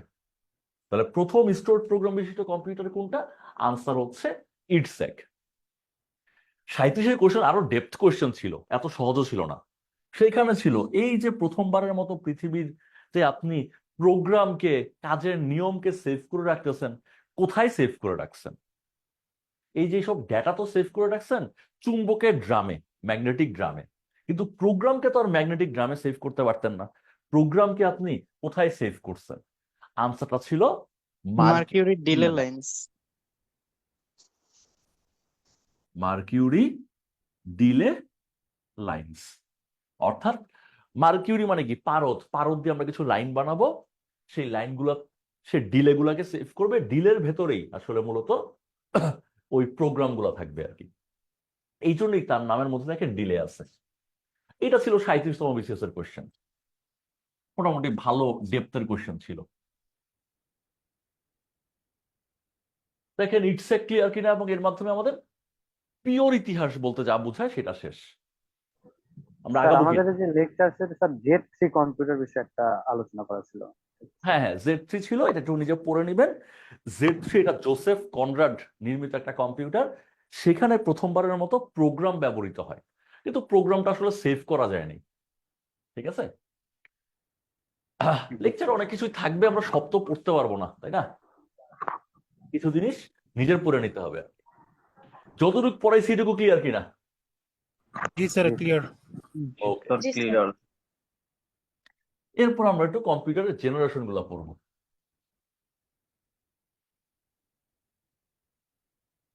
আমরা কম্পিউটারের সূচনা থেকে বর্তমান সময় পর্যন্ত 5টা জেনারেশন পাবো। 1G, 2G, 3G, 4G এবং 5G। তো কম্পিউটার যখন থেকে নির্মাণ করা শুরু হয় তখন থেকে 1958 সাল পর্যন্ত এই পুরো সময়টাকে আমরা বলবো প্রথম প্রজন্ম। ওই সময়ের কম্পিউটারগুলোকে বলবো প্রথম প্রজন্মের কম্পিউটার। এরপরে 1959 থেকে শুরু করে 1964 সাল পর্যন্ত এই সময়কালটাকে বলবো দ্বিতীয় প্রজন্ম। সাল ইম্পর্টেন্ট না, জাস্ট বুঝতেছেন। ওই আইয়ুব খানের আমলটা ছিল মূলত দ্বিতীয় প্রজন্ম, যখন আইয়ুব খান ভালোই ফর্মে ছিল। 65 সালে মৌলিক গণতন্ত্রী বেসিক ডেমোক্রেসির মাধ্যমে ব্যাটা কিন্তু ভোটে পাশ করে ফেলছে। তো সেই সময়টা 1965 থেকে 1970, ওই সময়টায় যে কম্পিউটারটা ছিল তারা ছিল তৃতীয় প্রজন্মের কম্পিউটার। এরপরে 1971 থেকে বর্তমান সময় পর্যন্ত এই সময়টা হচ্ছে চতুর্থ প্রজন্মের কম্পিউটার। অনেকের মতে যদিও চতুর্থ প্রজন্মটা 2014 সালের শেষ, বাট অধিকাংশের মতে না, চতুর্থ প্রজন্মের বৈশিষ্ট্য এখনো রয়ে গেছে এবং পঞ্চম প্রজন্ম সফলভাবে 2014 সাল থেকে বাস্তবায়িত হচ্ছে না। যখন সফলভাবে আমরা পঞ্চম প্রজন্মের বৈশিষ্ট্যগুলো পাবো তখন আমরা বলতে পারি যে এটা পঞ্চম প্রজন্ম। তাহলে এখনো আমরা বলবো পঞ্চম প্রজন্ম আসলে ফিউচার। পঞ্চম প্রজন্মের বৈশিষ্ট্য ব্যবহার শুরু হয়েছে, বাট পূর্ণাঙ্গ সফলতার সাথে না। সাল ইম্পর্টেন্ট না, আবারও বললাম, জাস্ট বৈশিষ্ট্য ইম্পর্টেন্ট। এখন আসেন বৈশিষ্ট্য দেখার চেষ্টা করি। প্রথম প্রজন্ম, আপনি কি প্রসেসর ছাড়া কম্পিউটার বানাবেন? অবশ্যই না, কম্পিউটার বানাতে প্রসেসর লাগবে। প্রথম প্রজন্মে আপনি প্রসেসর বানাতেন মূলত ভ্যাকুয়াম টিউব দিয়ে, এবং ভ্যাকুয়াম টিউব ব্যবহার করে বানানো প্রথম কম্পিউটারের নাম হচ্ছে এবিসি কম্পিউটার। জি স্যার। তারপরে আসেন, এটাও প্রিভিয়াস ইয়ার কোশ্চেন, প্রথম প্রজন্মের কম্পিউটার মূলত ভ্যাকুয়াম টিউব দিয়ে বানাতেন, আর ভ্যাকুয়াম টিউব দিয়ে বানানো প্রথম কম্পিউটারের নাম হচ্ছে এবিসি কম্পিউটার। সেকেন্ড প্রজন্ম কম্পিউটার লাগবে, কম্পিউটার বানাতে গেলে প্রসেসর বানাইতে হবে, প্রসেসর বা সিপিইউ একই কথা, বানাইতে হবে। সেকেন্ড প্রজন্মে আমরা আর ওইসব বিশাল বিশাল ভ্যাকুয়াম টিউব ব্যবহার করব না। ভ্যাকুয়াম টিউবের পরিবর্তে আমরা ব্যবহার করব হচ্ছে ট্রানজিস্টর। ট্রানজিস্টর। এরা হচ্ছে সেকেন্ড জেনারেশনে কম্পিউটার বানানোর জন্য ট্রানজিস্টর ব্যবহৃত হবে। আর ট্রানজিস্টর ব্যবহার করে বানানো প্রথম কম্পিউটারের নাম হচ্ছে টিএক্সও। ট্রানজিস্টর ব্যবহার করে বানানো ফার্স্ট কম্পিউটার টিএক্সও। এরপরে থার্ড জেনারেশনে এসে, সেকেন্ড জেনারেশনে কিন্তু আমি ট্রানজিস্টর ব্যবহার করছি, লাথি মেরে ফেলে দিয়েছিলাম ভ্যাকুয়াম টিউবকে। কিন্তু থার্ড জেনারেশনে এসে আমরা ট্রানজিস্টরকে আর লাথি মারবো না, আমরা বেশ কিছু ট্রানজিস্টরকে জোড়া লাগাবো, জোড়া লাগায় একটা ইউনিট বানাবো। সেই ইউনিটের সার্কিট। নাম হচ্ছে আইসি। আইসি বা সার্কিট।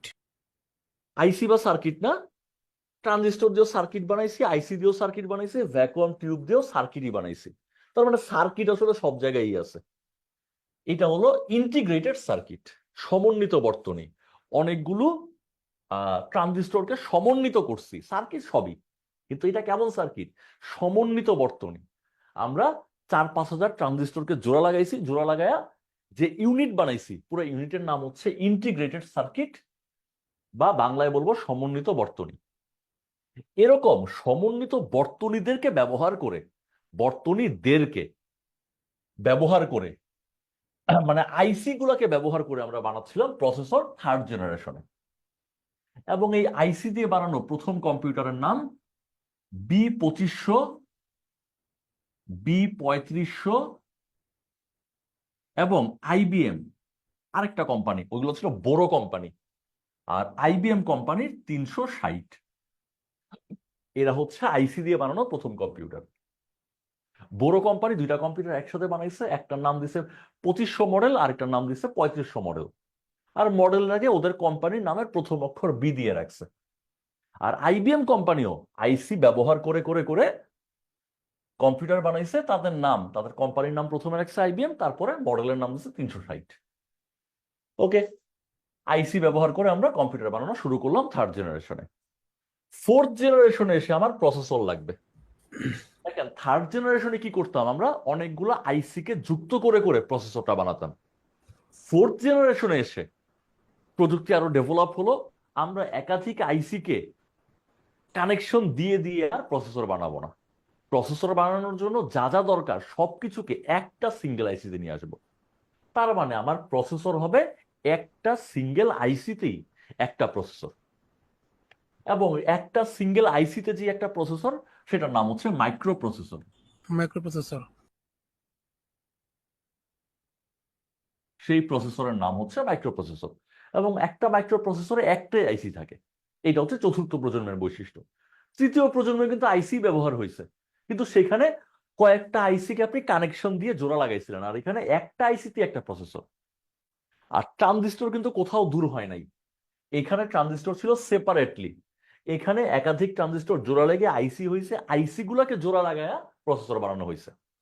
আর এখানে ট্রানজিস্টর দিয়েই কিন্তু এমন একটা আইসি বানানো হয়েছে যে একটা আইসিতে একটা প্রসেসর, তাই তার নাম দেওয়া হয়েছে মাইক্রো প্রসেসর।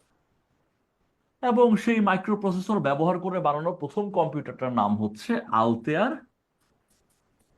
8800। এটা হচ্ছে মাইক্রো প্রসেসর ব্যবহার করে বানানো প্রথম কম্পিউটার। আর ফিউচারে দেখা যাবে কি আসে। এরপর আমাদের জন্য ইম্পর্টেন্ট যেটা, সেটা হচ্ছে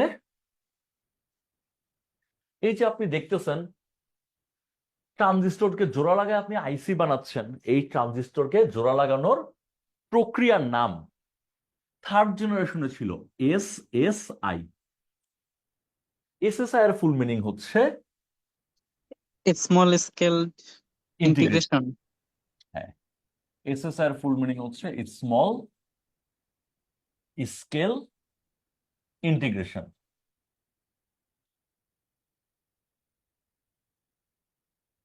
থার্ড জেনারেশনে প্রযুক্তি ডেভেলপ হয়ে গেছে, আমরা স্মল পরিসরে, স্মল মানে কি ক্ষুদ্র পরিসরে জোড়া লাগানো, ইন্টিগ্রেশন মানে কি জোড়া লাগানো, আমরা ক্ষুদ্র পরিসরে আর ট্রানজিস্টরদেরকে জোড়া লাগায়া আইসি বানাইতে চাই না।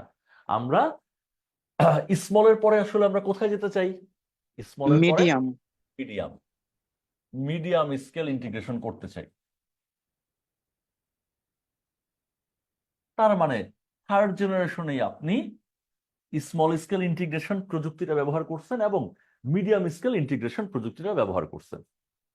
চতুর্থ প্রজন্মে এসে একটা আইসিতেই একটা প্রসেসর হয়ে যাবে, তার মানে আরো অনেক বেশি ট্রানজিস্টরকে জোড়া লাগাইতে হবে, তাই প্রযুক্তির ডেভেলপমেন্ট দরকার। চতুর্থ প্রজন্মে এসে আমরা প্রযুক্তির ডেভেলপমেন্ট করব, তার নাম হচ্ছে এলএসআই। এলএসআই এর ফুল মিনিং কি হইতে পারে? Large Large scale scale integration. Large scale integration. মানে বৃহৎ পরিসরের ট্রানজিস্টরকে জোড়া লাগাবো, না হলে তো একটা আইসিতে একটা প্রসেসর হবে না। এরপরে আমরা আরো উন্নত প্রসেসর চাই। উন্নত প্রসেসর চাইলে আমাদের এখন আর এলএসআই হবে না, আমাদের ভিএলএসআই। ভিএলএসআই। তার মানে কেমন লার্জ হবে? Very large. Large scale integration. এখান থেকে কিন্তু কোশ্চেন আসছিল, সেটা হচ্ছে চতুর্থ প্রজন্মে কোন প্রযুক্তি ব্যবহার করে আইসি বানানো হইতো। আনসার হচ্ছে, কোশ্চেনগুলো ইংলিশে আসে, আমি বাংলা করে দিচ্ছি আর কি। চতুর্থ প্রজন্মে কোন প্রযুক্তি ব্যবহার করে আইসি বানানো হইতো, আনসারটা ছিল ভিএলএসআই, এসএসআই বা এমএসআই না। আর এই যে আপনি পঞ্চম প্রজন্ম দেখতে পাচ্ছেন, এই পঞ্চম প্রজন্মেও আইসির ডেভেলপমেন্ট হবে। তখন যেসব প্রসেসর হবে তাতে আরো বেশি বেশি ট্রানজিস্টর লাগবে, এবং সেই কারণে আমাদের ব্যবহার করতে হবে ইউএলএসআই। এসভিএলএসআই প্রথমে, যেখানে এই এস এর মান হচ্ছে super super very large. Large scale integration, এবং তারপরে যে প্রযুক্তিটা আসবে তার নাম হচ্ছে ইউএলএসআই, আলট্রা। Ultra right. আলট্রা। এরকম নতুন নতুন প্রযুক্তি ব্যবহার করে আমরা আইসি বানাবো, সেই সব আইসি দিয়ে পঞ্চম প্রজন্মের কম্পিউটার তৈরি হবে। এখন এখান থেকে আপনার কাছে এইটুকু কনফার্ম যে আইসির উন্নয়নের যে প্রযুক্তি, আইসির উন্নয়নের প্রযুক্তিটা খুব র্যাপিডলি ডেভেলপ হয়। আইসি যে ডেভেলপ হয় এটা খুব র্যাপিডলি, খুব দ্রুত ডেভেলপ হয়ে যায়, এবং আপনি নিজেও তার সাক্ষী। যখন দেখেন আপনি যখন 2 GB র্যামের মোবাইল ফোন ইউজ করতেন, সেই মোবাইলের ওজন, সেই মোবাইলের সাইজ যা ছিল, আপনি যখন 4 GB র্যামের মোবাইল কিনতেছেন, সেই মোবাইলের সাইজ কি বড় হয়ে গেছে? 4 GB যে সাইজ তো বড় হয় নাই। তার মানে দেখেন আগে যেইটুকু জায়গার মধ্যে 2 GB র্যাম থাকতো, মানে যে কয়টা ট্রানজিস্টর থাকতো, এখন 4 GB র্যামের জন্য কি তার চেয়ে ডাবল পরিমাণ ট্রানজিস্টর লাগবে?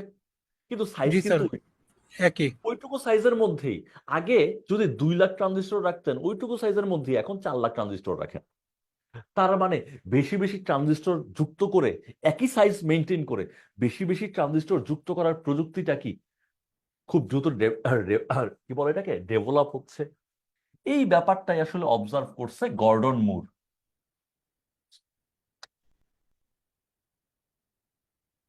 এই ব্যাপারটাই অবজার্ভ করছেন গর্ডন মুর, এবং উনি একটা সূত্র দিয়ে দিয়েছেন যার নাম হচ্ছে মুরস ল।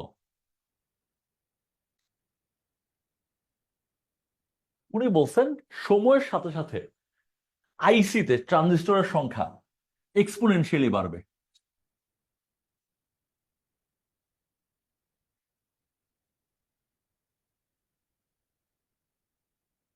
এক্সপোনেনশিয়ালি বাড়বে।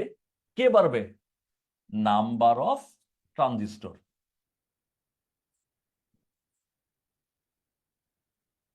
In IC, number of transistor in IC কি হয় বাড়বে? এক্সপোনেনশিয়ালি বাড়বে। তার মানে আজকে আপনার কাছে যেই সাইজের আইসি আছে, সেই সাইজের আইসিতে আজকে যদি 2 লাখ ট্রানজিস্টর থাকে, 2 বছর পরে সেখানে 4 লাখ ট্রানজিস্টর থাকবে। তার মানে নাম্বার অফ ট্রানজিস্টর আইসিতে খুব দ্রুত বাড়বে। এই ব্যাপারটার ভবিষ্যৎবাণী করছেন হচ্ছে মুরস, গর্ডন মুর, এবং এটাকে বলা হয় মুরস ল। তো মুরস ল আগে আসলে খুব সিম্পল ছিল, সেটা হচ্ছে প্রতি 2 বছর পর পর ট্রানজিস্টরের সংখ্যা ডাবল হয়। প্রতি 2 বছর পর পর ট্রানজিস্টরের সংখ্যা ডাবল হয়। তখন মুরস ল বলতে আমরা এটাই বুঝতাম, প্রতি 2 বছরে ট্রানজিস্টরের সংখ্যা কেমন হয়? ডাবল হয়। আজকে এইটুকু সাইজের ভেতরে যে কয়টা ট্রানজিস্টর থাকবে, 2 বছর পরে এইটুকু সাইজেই আপনি তার চেয়ে ডাবল ট্রানজিস্টর মার্কেটে পাবেন। কিন্তু বর্তমানে এটাকে বলা হয় এক্সপোনেনশিয়াল। 2 বছর পরে আপনি তার চেয়ে 4 গুণ বেশি ট্রানজিস্টর পাবেন। 3 বছর পরে তার চেয়ে 8 গুণ বেশি ট্রানজিস্টর পাবেন। 4 বছর পরে আজকের তুলনায় 16 গুণ বেশি ট্রানজিস্টর পাবেন। এখন বর্তমানে এই ব্যাপারটা আসলে ঘুরে ফিরে একই ব্যাপার দাঁড়াচ্ছে। এখন বর্তমানে এই স্টাইলে আসলে বলা হয়। দেখেন ক্লিয়ার কিনা এটুকু? জি স্যার, ক্লিয়ার। ওকে, ক্লিয়ার হলে চলেন আমরা আগাই।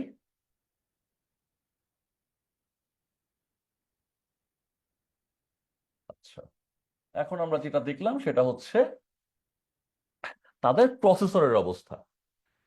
এইবার আমরা দেখতে চাই তাদের মেমোরি বা স্টোরেজ কোন জেনারেশনে কি অবস্থায় ছিল। প্রথম জেনারেশনে মেমোরি বা স্টোরেজ হিসেবে আপনি ব্যবহার করতেন ম্যাগনেটিক ড্রাম।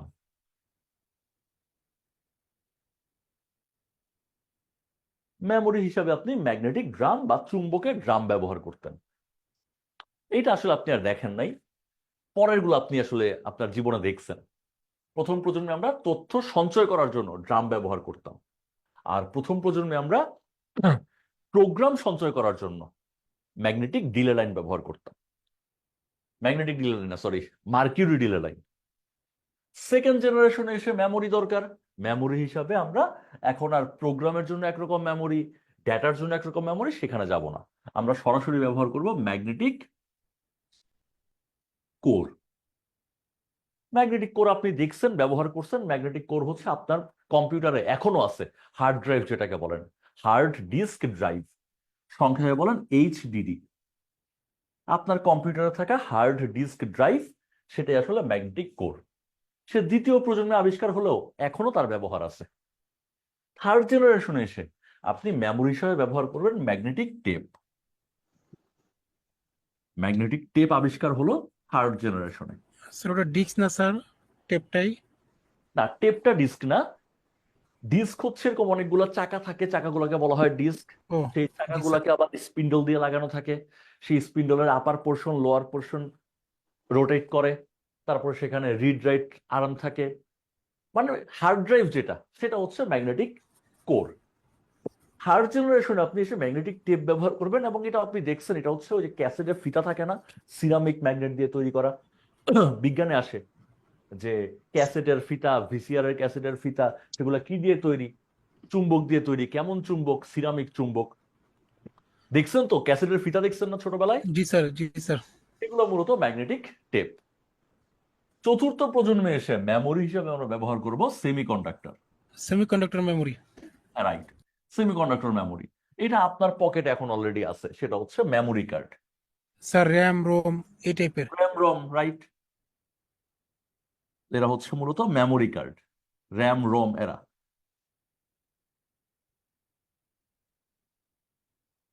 তারপরে এসএসডি লাগান না কম্পিউটার স্পিড বাড়ানোর জন্য?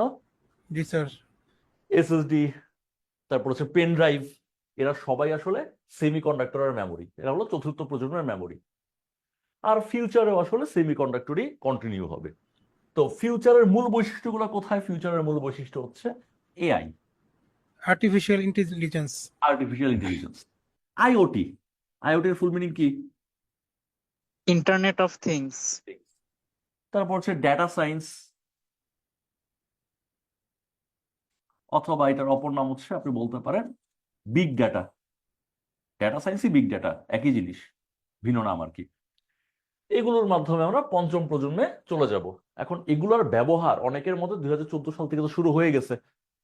আবার ম্যাক্সিমামের মতে, ম্যাক্সিমাম মত দিচ্ছেন যে এগুলোর ব্যবহার শুরু হয়েছে, কিন্তু ব্যবহারটা সফল না এখনো। এখনো তাদের ডেভেলপ করার অনেক জায়গা বাকি। সেই জন্যই আসলে মূলত পঞ্চম প্রজন্ম বলতে আমরা ফিউচারটাই বিবেচনা করব। এআই মানে কি? Artificial intelligence. আর্টিফিশিয়াল ইন্টেলিজেন্স মানে কি? আপনার ইন্টেলিজেন্স কি বলে? আপনি কোনো একটা রুমে ঢুকলে প্রথমেই লাইট জ্বালাবেন, আর রুম থেকে বেরোয়ার সময় কি লাইট অফ করে বের হয়ে যাবেন। রুমে ঢোকার আগে দরজাটা খুলবেন, রুম থেকে বের হওয়ার সময় দরজাটা লাগায় বেরোবেন। এগুলো তো আপনার ইন্টেলিজেন্স, এটা হচ্ছে ন্যাচারাল ইন্টেলিজেন্স।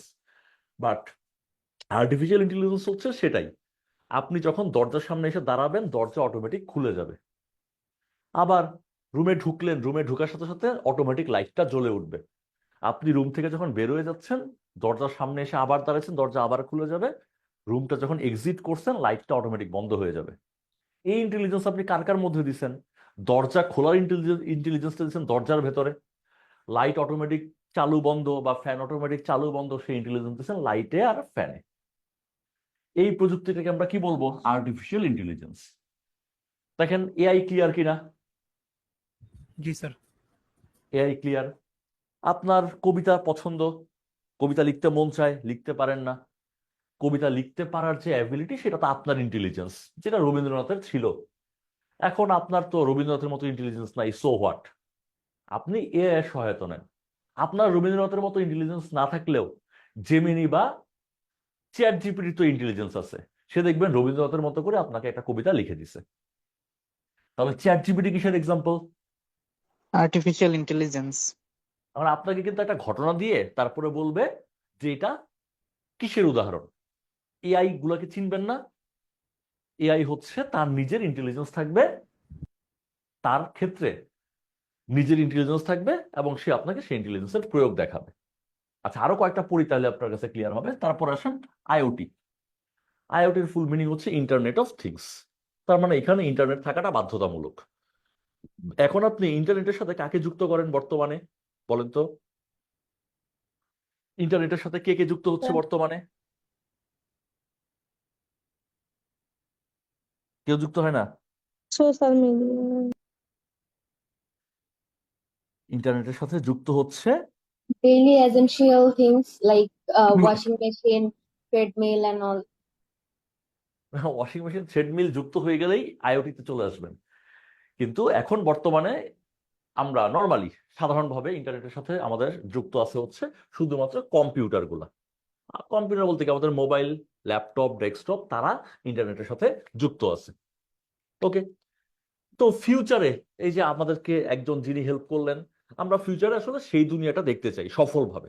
এখনো কম বেশি যুক্ত আছে যে আমাদের ওয়াশিং মেশিনটাও ইন্টারনেটের সাথে যুক্ত থাকবে, আমাদের এসিটাও ইন্টারনেটের সাথে যুক্ত থাকবে, আমাদের ফ্যানটাও ইন্টারনেটের সাথে যুক্ত থাকবে। তার মানে আমাদের আশপাশে যত ডিভাইস আছে কম্পিউটার ছাড়াও আদার যত ইলেকট্রিক্যাল বা ইলেকট্রনিক ডিভাইস আছে সবাই ইন্টারনেটের সাথে যুক্ত থাকবে। গুগল অ্যাসিস্ট্যান্টের করেন। মতো। এখন মনে করেন আপনার ব্যাংক অ্যাকাউন্টে টাকা কম, আপনার ব্যাংক অ্যাকাউন্টে কয় টাকা আছে, আপনার বিকাশে কয় টাকা আছে, ইন্টারনেটে এই তথ্যটা আছে। এখন ভবিষ্যতে ব্যাপারটা এরকমই হয়ে যাবে, আপনার অ্যাকাউন্টে টাকা কম, আপনি কারেন্টের বিল কিভাবে পরিশোধ করবেন, আপনি এসি ছাড়তে যাবেন, এসি আপনাকে বলবে যে এখন ভাই তুমি এসিটা ছাইরো না, তোমার অ্যাকাউন্টের অবস্থা খারাপ, বিগত 6 মাস ধরে তোমার অ্যাকাউন্টে কোনো টাকা পয়সা আসতেছে না, তুমি ফ্যান চালাও। এসি আপনি চালু করতে যাচ্ছেন, এসি আর চালু হচ্ছে না, ফ্যান চালু হচ্ছে। এটা কেন পসিবল হয়েছে? কারণ ইন্টারনেটের সাথে এসিও যুক্ত, ইন্টারনেটের সাথে ফ্যানও যুক্ত, ইন্টারনেটের সাথে আপনার ব্যাংক অ্যাকাউন্টটা সেটাও আসলে যুক্ত। তার মানে সকল ডিভাইস ইন্টারনেটের সাথে যুক্ত আছে। আপনি ডাক্তার দেখাচ্ছেন, ডাক্তারের কাছে যান নাই, ডাক্তারের কাছে আপনি ইন্টারনেটের মাধ্যমে দেখাইছেন, ভালো কথা। ডাক্তার আপনাকে সাজেশন দিল, সেটাও ইন্টারনেটের মাধ্যমেই সাজেশন দিল, প্রেসক্রিপশন দিল, তুমি এই মেডিসিন গুলা খাবা। ইন্টারনেটেই তথ্য আছে এই মেডিসিন গুলা হচ্ছে মূলত হার্ট ডিজিজের, আপনার হার্টে ব্লক টক আছে হার্ট ডিজিজের। আপনি যখন আবার ফুড পান্ডায় গিয়ে অর্ডার করবেন যে বড় লোকের পিজা উইথ এক্সট্রা চিজ, এটা যখন আপনি করবেন, অর্ডার করবেন, তখন দেখবেন ওই অর্ডার অটোমেটিক ক্যান্সেল হবে, আপনাকে নোটিফিকেশন দিবে যে তোমাকে ডাক্তার যে মেডিসিনগুলো সাজেস্ট করছে সেই মেডিসিনগুলো আসলে হার্ট ডিজিজের, এবং এই হার্ট ডিজিজের কারণ হচ্ছে এইসব রিচ ফুড, সো তুমি এখন এটা অর্ডার করতে পারবা না। পসিবল হইলো কেন? কারণ হচ্ছে আপনি ইন্টারনেটের মাধ্যমেই ফুড পান্ডায় বা ফুডিতে ফুড অর্ডার করতেছেন, আবার ইন্টারনেটের মাধ্যমেই ডাক্তারকে আপনি দেখাচ্ছেন, ডাক্তার ইন্টারনেটেই আপনাকে মেডিসিন সাজেস্ট করছে। এইসব মেডিসিন কোন কাজের জন্য, এইসব মেডিসিন যারা খায় তাদের কোন খাবারগুলা না খেলেও চলবে বা খাওয়া যাবে না, নিষেধ কোন খাবারগুলা, সকল ডাটা ইন্টারনেটে আছে। ইন্টারনেটেই থাকা সকল ডাটা অ্যানালিসিস করে অটোমেটিক ডিসিশন মেক করতেছে। এই প্রযুক্তির নাম হচ্ছে IoT, internet of things. Clear কিনা? জি স্যার। এখন প্যাচ লাগবে। প্যাচ হচ্ছে আপনাকে তো আইওটি কি সহজে জিজ্ঞেস করবে না, আপনাকে এটা ঘটনা জিজ্ঞেস করে বলবে এটা আসলে কোন প্রযুক্তির অংশ। আপনি ভেজাল লাগাইবেন কই, এআই না আইওটি, এই জায়গা লাগে ভেজাল। আপনি একটু খেয়াল রাখবেন, এআই এর ক্ষেত্রে ইন্টারনেটের ইন্টারভেনশন নিয়ে কথা বলবে না, কিন্তু আইওটির ক্ষেত্রে বলবে ইন্টারনেটের সাথে একাধিক ডিভাইস যুক্ত। তাহলে আপনি দেখবেন যে আমার এই ঘটনার মধ্যে ইন্টারনেটের সাথে একাধিক ডিভাইস যুক্ত আছে কিনা, তখন সেটাকে আইওটি বলবেন। আর এআই এর ক্ষেত্রে দেখবেন ডিসিশন মেকিং এই ব্যাপারটুকুই থাকবে, কিন্তু ইন্টারনেটে একটা ডিভাইস না একাধিক ডিভাইস যুক্ত হওয়ার বিষয়গুলো এআই এর মতো থাকবে না। এরপর যদি আসেন ডাটা সায়েন্সের ক্ষেত্রে, ডাটা সায়েন্সের ব্যাপারটা হচ্ছে আপনি কন্টিনিউয়াসলি ডাটা প্রডিউস করতেছেন। কিভাবে ডাটা প্রডিউস করতেছেন? আপনি আপনার কি বলে এটাকে, ফেসবুকে আপনার মাইক্রোফোনকে ফেসবুকের কাছে অ্যাক্সেস দিয়ে রাখছেন। মাইক্রোফোন আপনার মোবাইলের যে মাইক্রোফোন সেটা ফেসবুক অ্যাক্সেস নিয়ে রাখছে। যেমন আপনি কাউকে যখন মেসেঞ্জারে কল দেন তখন দেখবেন ও আপনার কাছে পারমিশন চায় যে আপনার মাইক্রোফোনে সে অ্যাক্সেস নিবে। আপনি যদি অ্যালাউ না দেন বা অ্যালাউ ফর দিস টাইম না দেন অথবা লিমিটেড অ্যালাউ না দেন, অন্তত এইটুকু না দিলে আপনি মেসেঞ্জারে কলটা করতে পারবেন না। তার মানে আপনি অ্যালাউ দিয়ে আপনি পারমিশন তাকে দিচ্ছেন আপনার মাইক্রোফোন অন রাখার। আর আপনার মাইক্রোফোন যখন অন থাকতেছে তখন আপনি আপনার বন্ধুর সাথে গল্প করার সময় বলতেছেন যে বন্ধু আমার তো একটা ল্যাপটপ কেনা দরকার, তুমি আমাকে 5,000 টাকা ধার দিও। এই পুরা তথ্যটা কিন্তু ফেসবুক নিয়ে ফেলছে। ফেসবুকের কাছে কোটি কোটি তথ্য আছে, কিন্তু সে আপনার কাছ থেকে তথ্য পিক করছে কি আপনার 5,000 টাকা ধার দরকার, পাশাপাশি আপনি একটা ল্যাপটপ কিনবেন, এটাকে অ্যানালাইসিস করে সে বুঝে ফেলছে আপনি মাঝারি মানের গরিব এবং আপনার একটা ল্যাপটপ দরকার। এখন তার কাছে পৃথিবীর সকল ব্র্যান্ডের ল্যাপটপের তথ্য আছে, পৃথিবীর সকল জায়গার ইন্টারনেটে কানেক্টেড সব দোকানের অ্যাড্রেস আছে।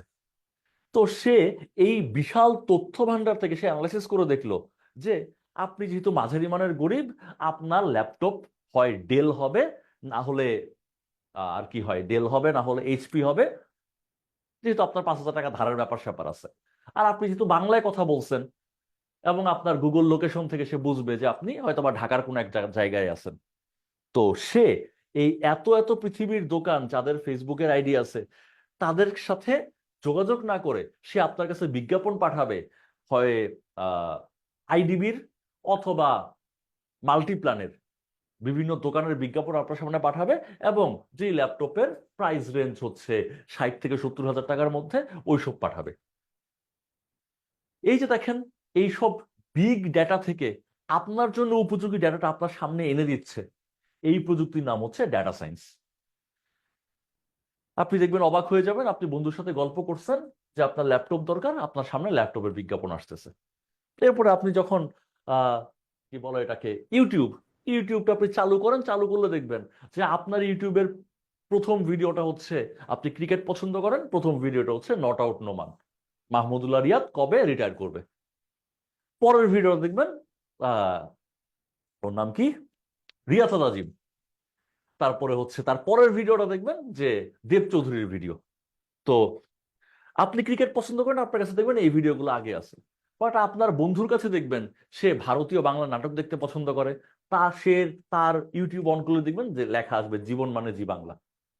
তাহলে দেখেন, আপনার প্রিভিয়াস দেখার হিস্ট্রি, আপনার পছন্দ অপছন্দ, এগুলোকে ঘাটাঘাটি করে আপনার উপযোগী ভিডিও, কোটি কোটি ভিডিও থেকে সে বের করে আপনার উপযোগী ভিডিওগুলো আপনার চোখের সামনে নিয়ে আসতেছে। এই প্রযুক্তির নাম হচ্ছে ডেটা সায়েন্স। দেখেন প্রযুক্তিগুলো ক্লিয়ার কিনা? জি। জি ওকে, স্যার। এরা জি হচ্ছে স্যার। পঞ্চম প্রজন্মে, এগুলা ব্যবহৃত হচ্ছে অলরেডি, বাট সফলভাবে এখন আমরা বলতে পারি না। তাহলে আমরা কম্পিউটারের জেনারেশন মোটামুটি পড়লাম। এখন আমরা একটু দেখতে চাই কম্পিউটারের ক্লাসিফিকেশন।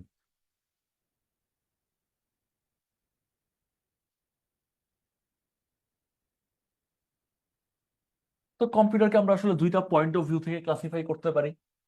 একটা পয়েন্ট অফ ভিউ হচ্ছে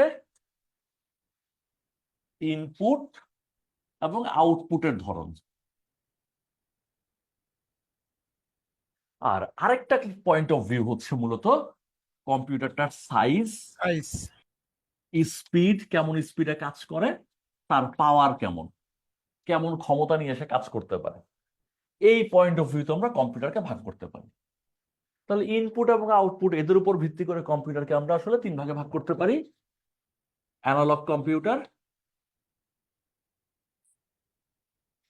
ডিজিটাল কম্পিউটার,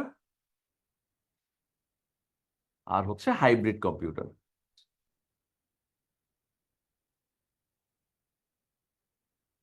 ইনপুট এবং আউটপুটের উপর ভিত্তি করে কম্পিউটার এই 3 প্রকার: অ্যানালগ, ডিজিটাল এবং হাইব্রিড। অ্যানালগ কম্পিউটার কি হবে?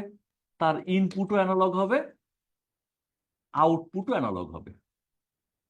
যেমন ধরুন, ইনপুটটা হইতে পারে তাপমাত্রা, আউটপুটটা হইতে পারে কাটার মাধ্যমে, 30 ডিগ্রি 35 ডিগ্রি এরকম কাটার মাধ্যমে, অথবা পারদ উপরে উঠতেছে নিচে নামতেছে এইসবের মাধ্যমে।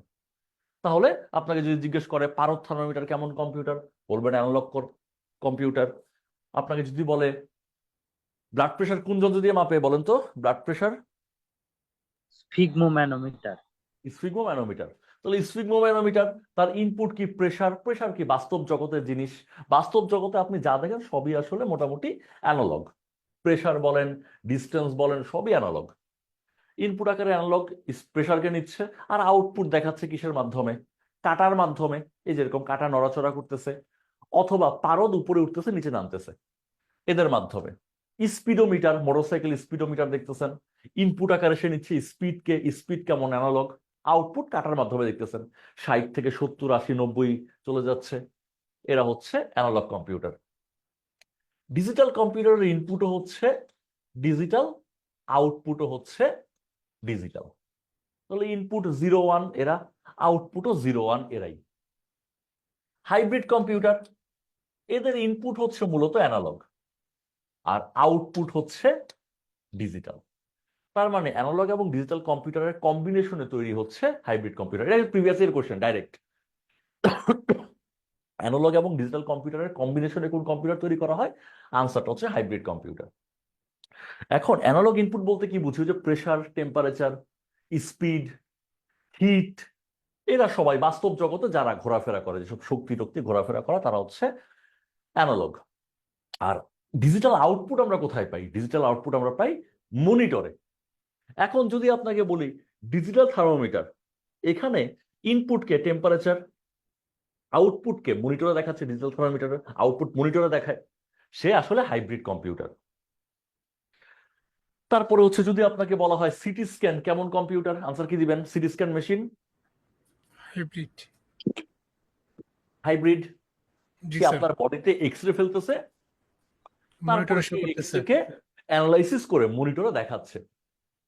তাহলে শুধু সিটি স্ক্যান না, এমআরআই বলেন, আল্ট্রাসোনোগ্রাম বলেন, ইসিজি বলেন, মেডিকেল সায়েন্সের উন্নত মেশিন যতগুলো আছে সব আসলে হাইব্রিড কম্পিউটার। আর পিওর কম্পিউটার যারে আসলে আমরা কম্পিউটার বুঝি, যেমন ধরেন Intel core i 5, Intel core i 7, AMD, যারা আসলেই কম্পিউটার, তারা হচ্ছে ডিজিটাল কম্পিউটার। আর প্রাচীন যুগের আউটপুট কাটার মাধ্যমে দেয় ওইসব যন্ত্র বা পারদ বেড়ে বেড়ে, পারদ থার্মোমিটার, যেটা পারদ বাড়লে বুঝেন তাপমাত্রা বাড়ছে, ওইসব যন্ত্র নিয়ে যদি বলে তারা হচ্ছে অ্যানালগ কম্পিউটার। ক্লিয়ার কিনা ব্যাপারটা? জি স্যার। খুবই সিম্পল জিনিস। এবার আসেন সাইজ, স্পিড এবং পাওয়ারের উপর ভিত্তি করে কম্পিউটার 4 প্রকার। সবচেয়ে বড় সাইজের, সবচেয়ে বেশি স্পিড এবং সবচেয়ে বড় পাওয়ারের হলো সুপার কম্পিউটার। তার চেয়ে একটু ছোট হইলে হবে মাইক্রো। কম্পিউটার। তার চেয়ে একটু ছোট হইলে হবে Mini মিনি computer. কম্পিউটার। আর সবচেয়ে ছোট যেটা যেটা আপনি ব্যবহার করছেন বা এখনো করতেছেন, যার মাধ্যমে ক্লাস দেখতেছেন, সেটা হচ্ছে মাইক্রো কম্পিউটার। Micro computer. এখন এদের কিছু তথ্য আমরা দেখি।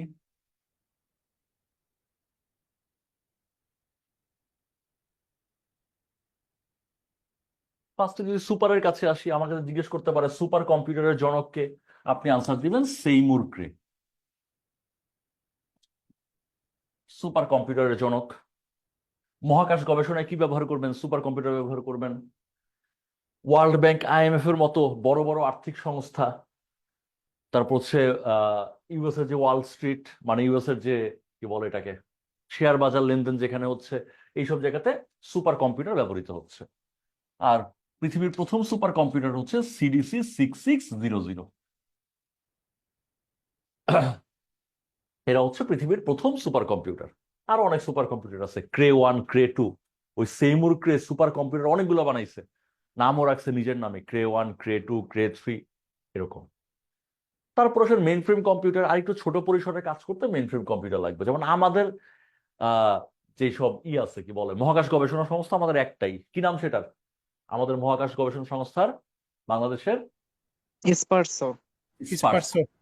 সেখানে কোন কম্পিউটার ব্যবহার করা হয়? Main frame computer. আমাদের ব্যাংকিং বড় বড় যে প্রতিষ্ঠান আছে, যেমন হচ্ছে আপনার Bangladesh bank, world bank, if তো সুপার কম্পিউটার ব্যবহার করে। আমাদের যে বাংলাদেশ ব্যাংক আছে, জনতা ব্যাংক, রূপালী ব্যাংক, তারাও মেইন ফ্রেম কম্পিউটার ব্যবহার করে।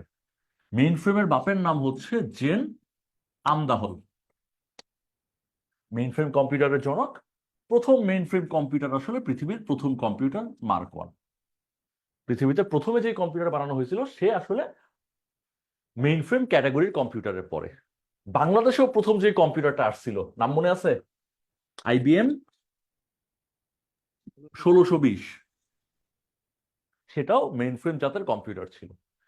এখন আপনারা যে ইউটিউব দেখেন, ফেসবুক দেখেন, তারপরে কি গুগলে সার্চ করেন, ওদের যে সার্ভার আছে, বড় বড় যত সার্ভার আছে, সকল সার্ভার কিন্তু মূলত মেইন ফ্রেম কম্পিউটার। যত যত বড় বড় সার্ভার আছে সবাই মেইন ফ্রেম কম্পিউটার। এটাও প্রিভিয়াস কোয়েশ্চেন, যে বড় বড় সার্ভার আসলে কেমন কম্পিউটার? আনসার হচ্ছে মেইন ফ্রেম কম্পিউটার।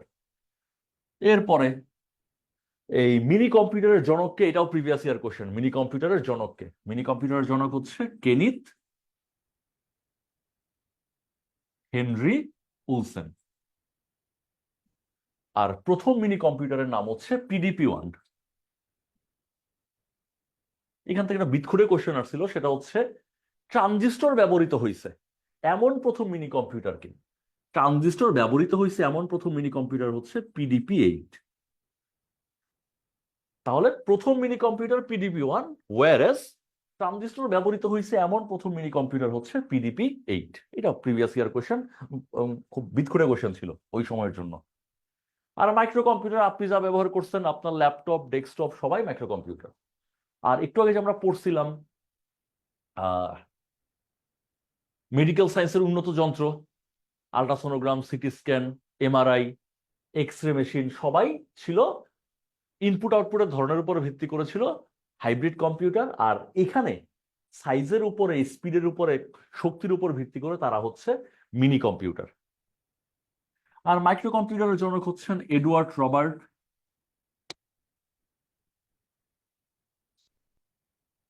মাইক্রো কম্পিউটারের জনক। এবং প্রথম মাইক্রো কম্পিউটার হচ্ছে ওই মাইক্রো প্রসেসর দিয়ে প্রথম যে কম্পিউটার বানাইছিলেন, আলতেয়ার 8800। এটা হচ্ছে মাইক্রো প্রসেসর দিয়ে বানানো প্রথম কম্পিউটার। তাহলে আমরা মোটামুটি ক্লাসিফিকেশন দেখলাম। এইটা ছিল আমাদের মূলত লেকচার 1।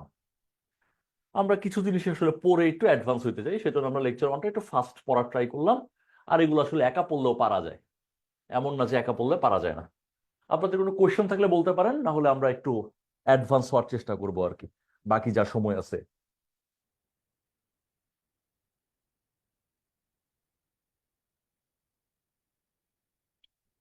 কোনো কোয়েশ্চেন থাকলে স্যার বলতে পারেন। এখানে পাঞ্চ কার্ড নিয়ে একটা কোশ্চেন ছিল। হ্যাঁ হ্যাঁ বলেন। পাঞ্চ কার্ডের আবিষ্কারক হারম্যান হলিডে, কিন্তু এখানে আমাদের শীটে দেয়া আছে জোসেফ মেরি জ্যাকার্ড। হ্যাঁ হ্যাঁ, তো এখানে ব্যাপার যেটা সেটা হচ্ছে পাঞ্চ কার্ডের ইনভেন্টর, এটা ঠিক আছে, জোসেফ মেরি জ্যাকওয়ার্ড হচ্ছে পাঞ্চ কার্ডের ইনভেন্টর। আর এই পাঞ্চ কার্ডটা প্রথমবারের মতো পাঞ্চ কার্ড কিন্তু আবিষ্কার করা হয়েছিল মূলত কাপড় রং করার জন্য। গার্মেন্টস ইন্ডাস্ট্রিতে পাঞ্চ কার্ড ইউজ হতো কাপড় রং করার জন্য, এবং সেটা সেটা আবিষ্কার করছে জোসেফ মেরি জ্যাকওয়ার্ড ওই কাপড় রঙের জন্য। পরবর্তীতে টেবুলেটিং মেশিন নামে একটা মেশিন আবিষ্কার করে হারম্যান হলোরিথ। তো সেই হারম্যান হলোরিথ ইনপুট দেওয়ার জন্য বা আউটপুট রিসিভ করার জন্য ওই কাপড় রঙের যে পাঞ্চ কার্ড আছে সেই পাঞ্চ কার্ডটাকে কম্পিউটারে ব্যবহার করছেন। তো সেই মেশিনের নাম হচ্ছে টেবুলেটিং মেশিন। তো সেই কারণে অনেকেই বলে যে পাঞ্চ কার্ডের আবিষ্কারক জোসেফ মেরি জ্যাকওয়ার্ড, কিন্তু সে তো আসলে গার্মেন্টস ইন্ডাস্ট্রির জন্য আবিষ্কার করছে। কম্পিউটারে ব্যবহার যে করা যায়, কম্পিউটারের ব্যবহার উপযোগী কিন্তু করে তুলছে হচ্ছে হারম্যান হলোরিথ। সেই জন্য এটা নিয়ে ছোটখাটো একটা কন্ট্রোভার্সি আছে, যে এই কোশ্চেন যদি এই আমলে এগুলো আসলে খুব একটা আসে না। আগে কোশ্চেন আসতো যে কে আবিষ্কার করছে, পাঞ্চ কার্ড কে আবিষ্কার করছে, অপশনে জোসেফ মেরি জ্যাকওয়ার্ড নাই, তখন আমরা হারম্যান হলোরিথ দিব। আর যদি জোসেফ মেরি জ্যাকওয়ার্ড থাকে তখন আমরা জোসেফ মেরি জ্যাকওয়ার্ডই দিব হারম্যান হলোরিথ থাকার পরেও, আমার মতে এটা। আবার কন্ট্রোভার্সি আছে, অনেকেই বলে না জোসেফ মেরি জ্যাকওয়ার্ড তো আসলে কাপড় রঙের জন্য আবিষ্কার করছে, তাকে কম্পিউটারের জন্য, কম্পিউটারের ব্যবহার উপযোগী তো হারম্যান হলোরিথ করছে, যে কিনা টেবুলেটিং মেশিনের আবিষ্কারক। ছোটখাটো কন্ট্রোভার্সি আছে, তবে আমার মতে পাঞ্চ কার্ডের আবিষ্কারক হিসেবে আমরা জোসেফ মেরি জ্যাকওয়ার্ডকে দিব, আর টেবুলেটিং মেশিনের আবিষ্কারক হিসেবে দিব হারম্যান হলোরিথ, আমার মতে আর। ওকে, তাহলে আমরা এবার একটু আগানোর চেষ্টা করি, একটু হাইটেক জিনিসপত্র পড়ি।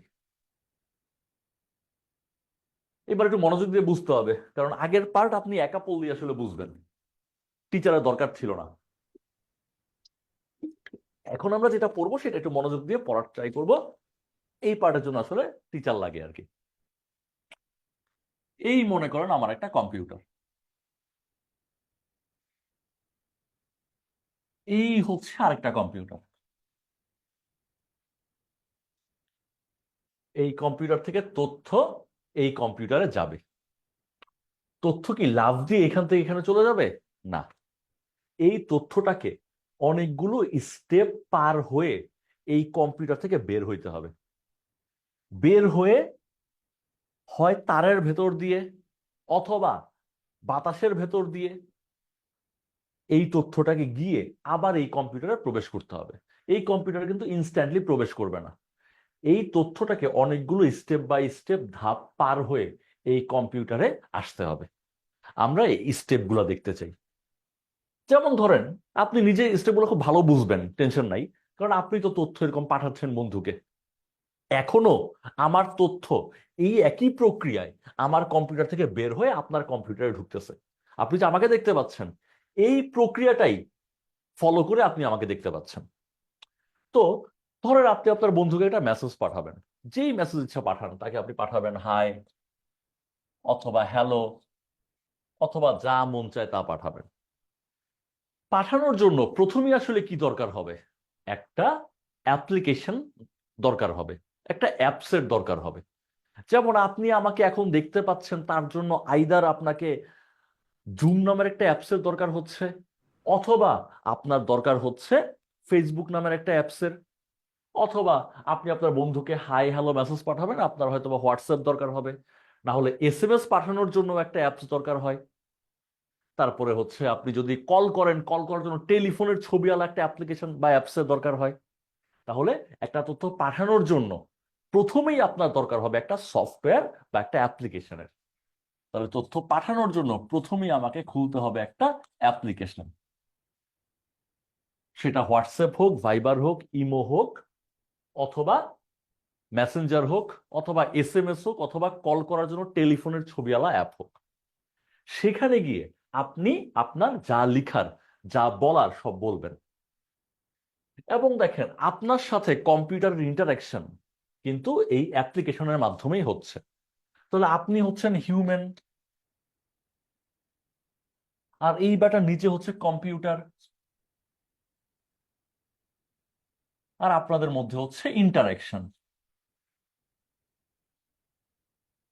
তাহলে হিউম্যানের সাথে কম্পিউটারের ইন্টারাকশন হচ্ছে অ্যাপ্লিকেশনের মাধ্যমে।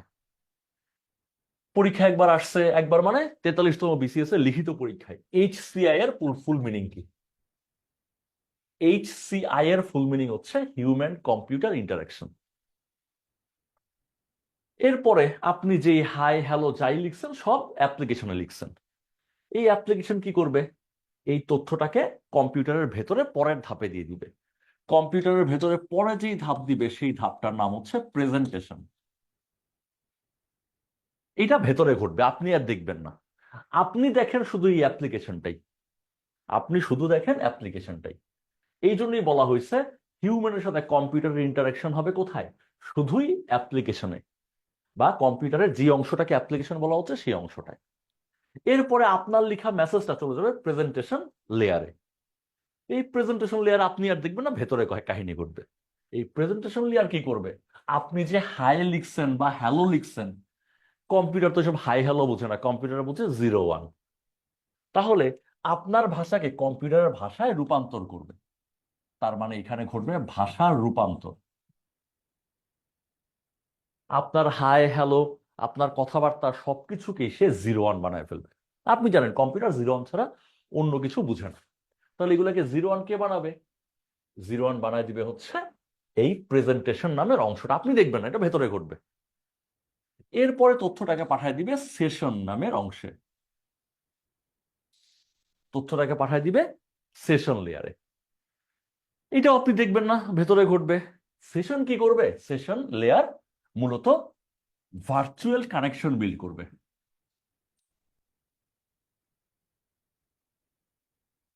ভার্চুয়াল কানেকশন মানে সে খুঁজে বের করে ফেলবে যে তথ্যটা কোথায়, কোন কম্পিউটারের কাছে যেতে হবে।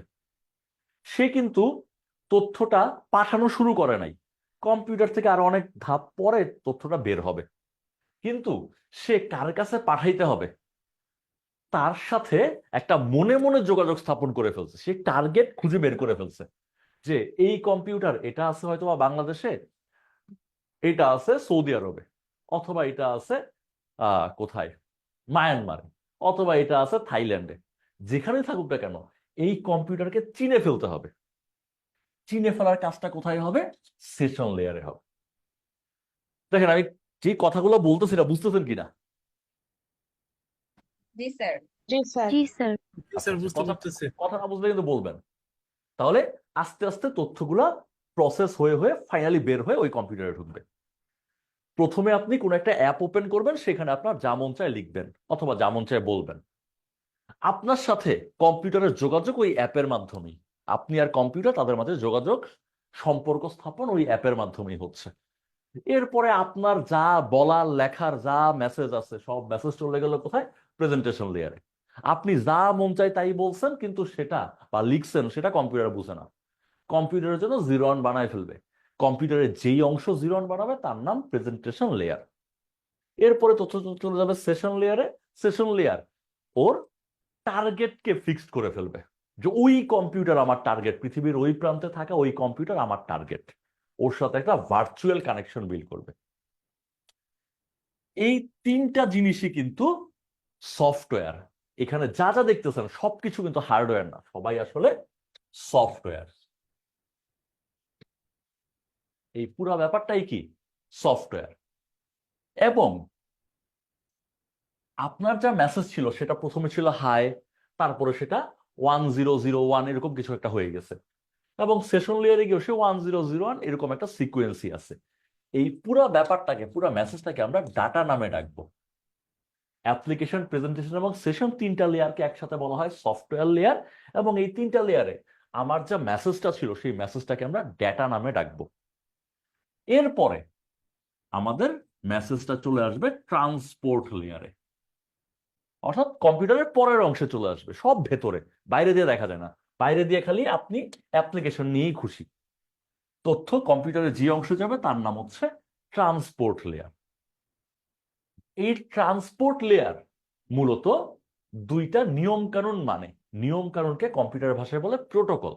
এখানে দুইটা প্রোটোকল মানা হয়, একটা হচ্ছে টিসিপি প্রোটোকল, আর একটার নাম হচ্ছে ইউডিপি প্রোটোকল।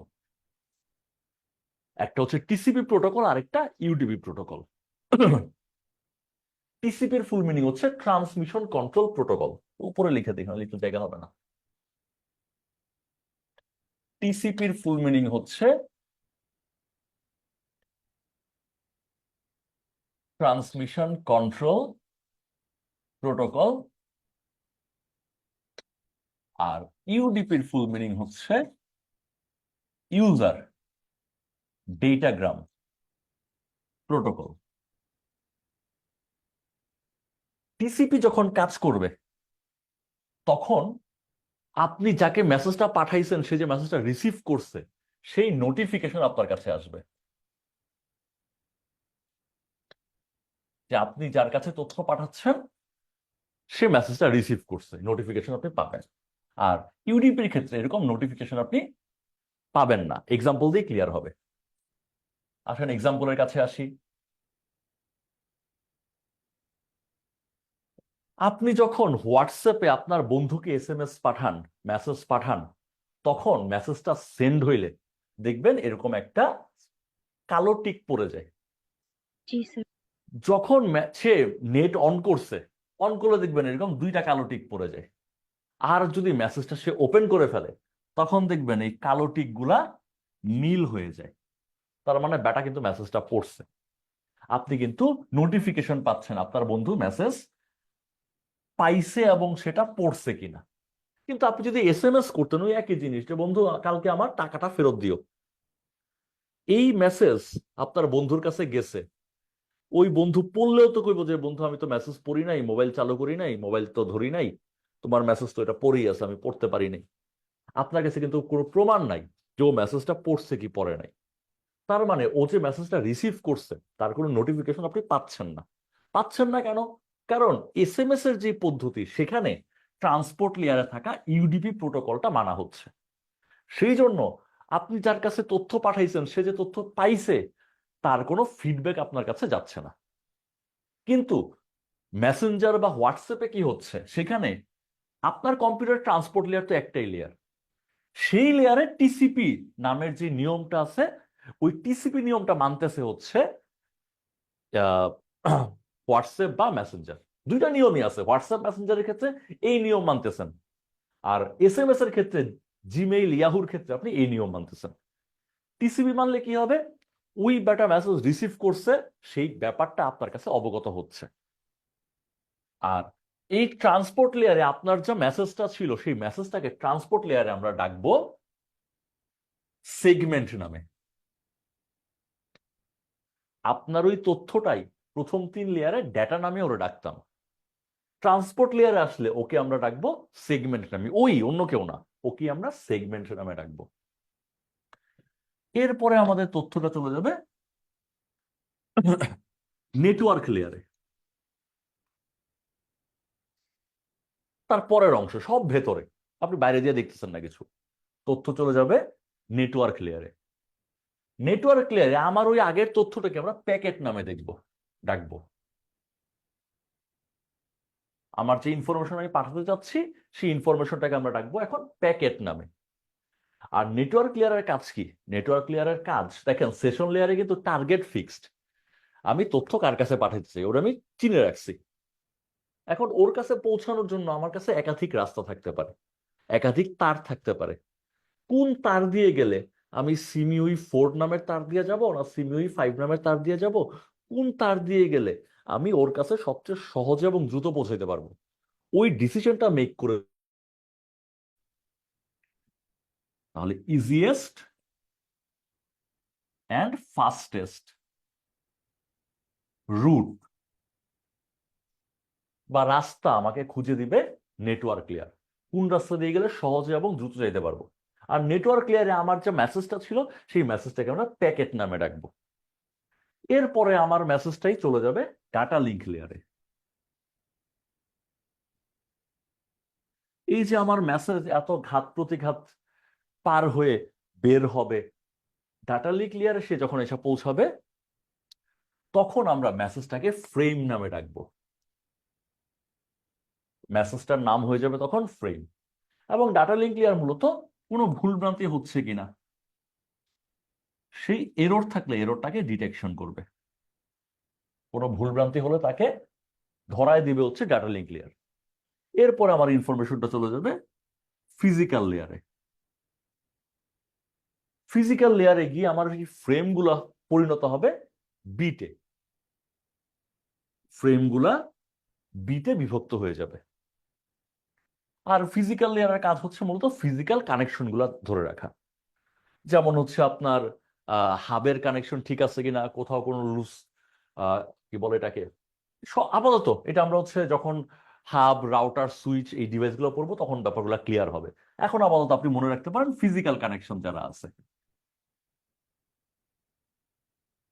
আর ফিজিক্যাল কানেকশনের মাঝে আপনি সহজে যেটা বুঝতেছেন যে আপনার পাওয়ার কানেকশন ঠিক আছে কিনা, তারপরে হচ্ছে কোথাও কোনো লুজ কানেকশন আছে কিনা, কোনো পোর্ট নষ্ট কিনা, এই ব্যাপারগুলা টেক কেয়ার করবে হচ্ছে আমাদের এই ফিজিক্যাল লেয়ার।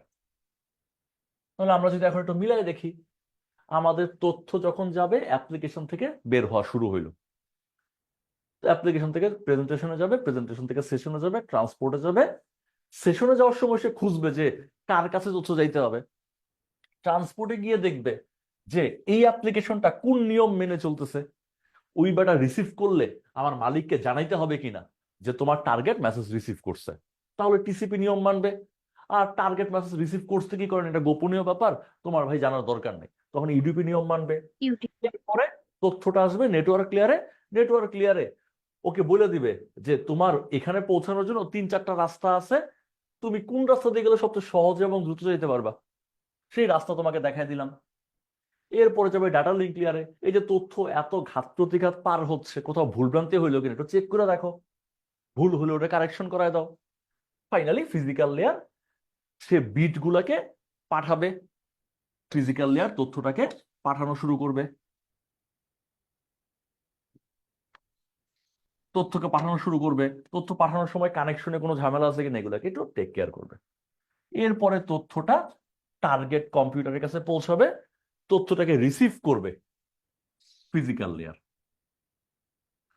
তার মানে এন্টিনা ফিজিক্যাল লেয়ারের অংশ, তথ্যটাকে রিসিভ করবে। তথ্য তুমি আসছো, তোমাকে রিসিভ করলাম, ফিজিক্যাল লেয়ার। তারপরে এটা চলে যাবে ডাটা লিঙ্ক লেয়ারে।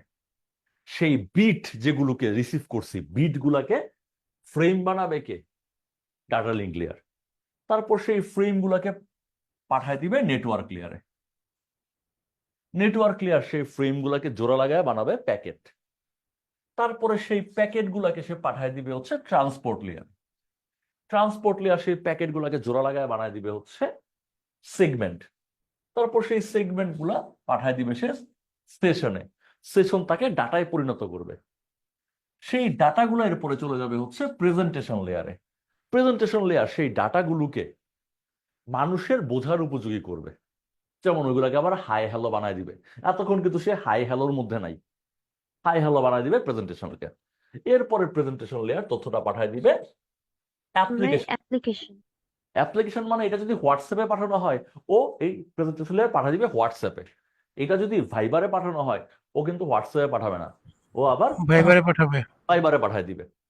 ভাইবারে যখন এসব পৌঁছাবে তখন আপনি টুং টুং এর নোটিফিকেশন পাবেন এবং আপনি ভাইবারটা ওপেন করবেন, মেসেজ আপনার কাছে চলে আসলো। তাহলে এই উপায়ে একটা কম্পিউটার থেকে তথ্য বের হয়, এই উপায়ে একটা কম্পিউটার থেকে তথ্য প্রবেশ করে। তাহলে তথ্য যখন আউটগোয়িং হয় তখন সিকোয়েন্সটা কি অ্যাপ্লিকেশন টু ফিজিক্যাল হয়ে এরপরে বাতাসের মধ্য দিয়েও যেতে পারে অথবা তারের ভেতর দিয়ে যেতে পারে। যেই জায়গা দিয়ে তথ্যটা যায় না কেন ওই জায়গাটাকে বলা হয় চ্যানেল। ও চ্যানেলের ভেতর দিয়ে যাবে। চ্যানেলে এখন তারের হোক, বাতাসের হোক, যা হোক, ওয়্যারলেস হোক, প্রবেশ করবে এই সিকোয়েন্সে। এই পর্যন্ত বুঝছি কিনা? জি স্যার।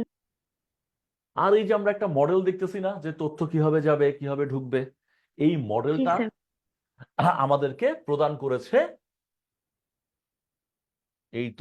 এই মডেলটা আমরা বানাই নাই। এই মডেলটা আমাদেরকে প্রদান করেছে আইএসও নামের প্রতিষ্ঠান। আইএসও নামের একটা প্রতিষ্ঠান আছে, ওরা আমাদেরকে 1982 সালে এই মডেলটা প্রদান করছে এবং এই মডেলের নাম ওরা রাখছে ওএসআই মডেল। এই মডেলের নাম রাখছে ওরা ওএসআই মডেল। ফুল মিনিং কি? Open system interconnection.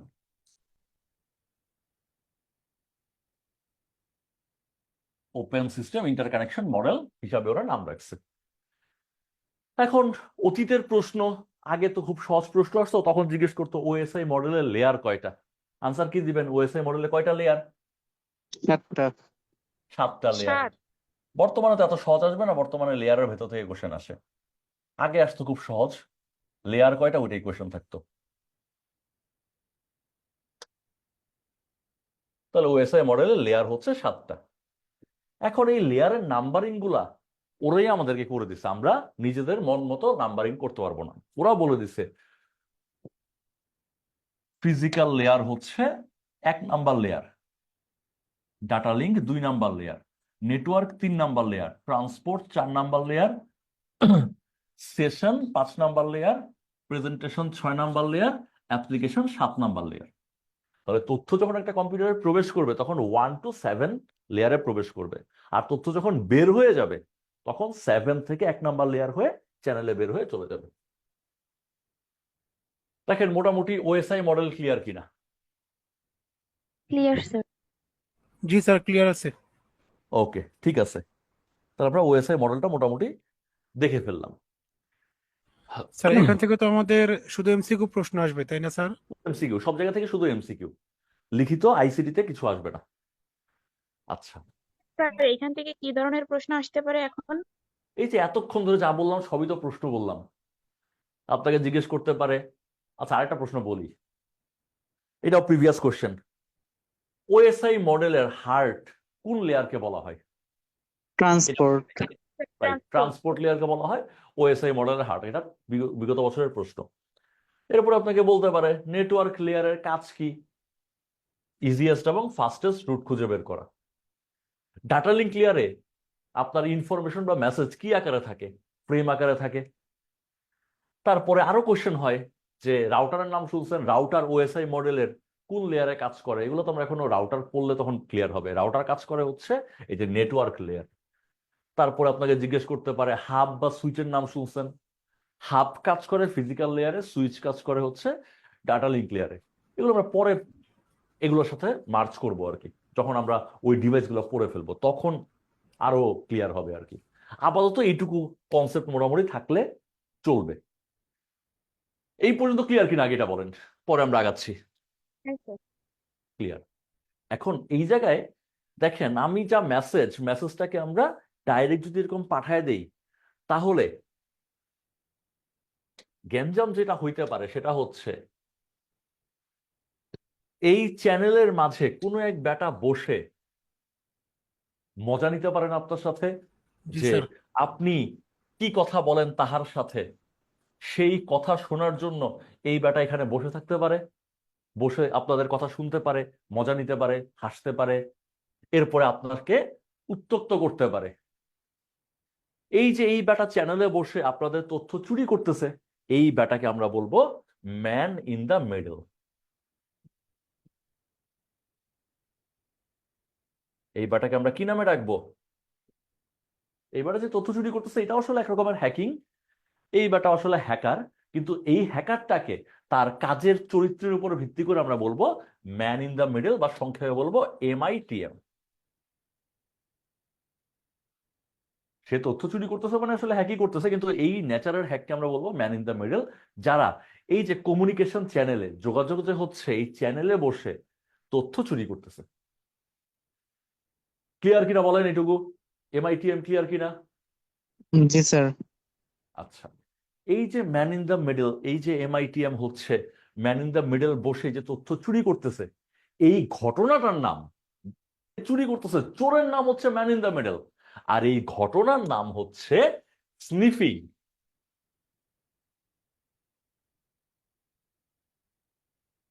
ঘটনার নাম হচ্ছে স্নিফিং, আর যেই বেটা স্নিফিং নামের কামটা করতেছে ওই বেটার নাম হচ্ছে man in the middle. Clear কিনা বলেন? Clear sir. ক্লিয়ার। এখন কি এই ম্যান ইন দ্য মিডলের ভয়ে আমাদের কি করতে হবে? এই যোগাযোগটা কি স্থাপন করা, যোগাযোগটা কি রাখা কি ঠিক হবে? বলেন তো, এই তথ্য যে চুরি হচ্ছে, এই চুরি বন্ধ বেশি জরুরি নাকি তথ্য পাঠায় দেওয়া বেশি জরুরি? কোনটা বেশি চুরি জরুরি? বন্ধ। চুরি বন্ধ হওয়া বেশি জরুরি। এই যে এরকম কোন ম্যান ইন দ্য মিডলের প্রেজেন্স যদি থাকে, তথ্য চুরি হওয়ার সম্ভাবনা থাকে, তখন আমাদের দায়িত্ব হচ্ছে এই যোগাযোগটা বিচ্ছিন্ন করায় দেওয়া। ঠিক আছে? তথ্য চুরি হলে আরো বড় ক্ষতি হবে, তথ্য না গেলে ছোট ক্ষতি হবে, কিন্তু তথ্য চুরি হলে আরো বড় ক্ষতি হওয়ার সম্ভাবনা থাকবে। এই যে ম্যান ইন দ্য মিডলের উপস্থিতির কারণে আমরা যোগাযোগটাকে বিচ্ছিন্ন করায় দিব, এই ঘটনাকে বলা হয় ডিনায়াল অফ সার্ভিস।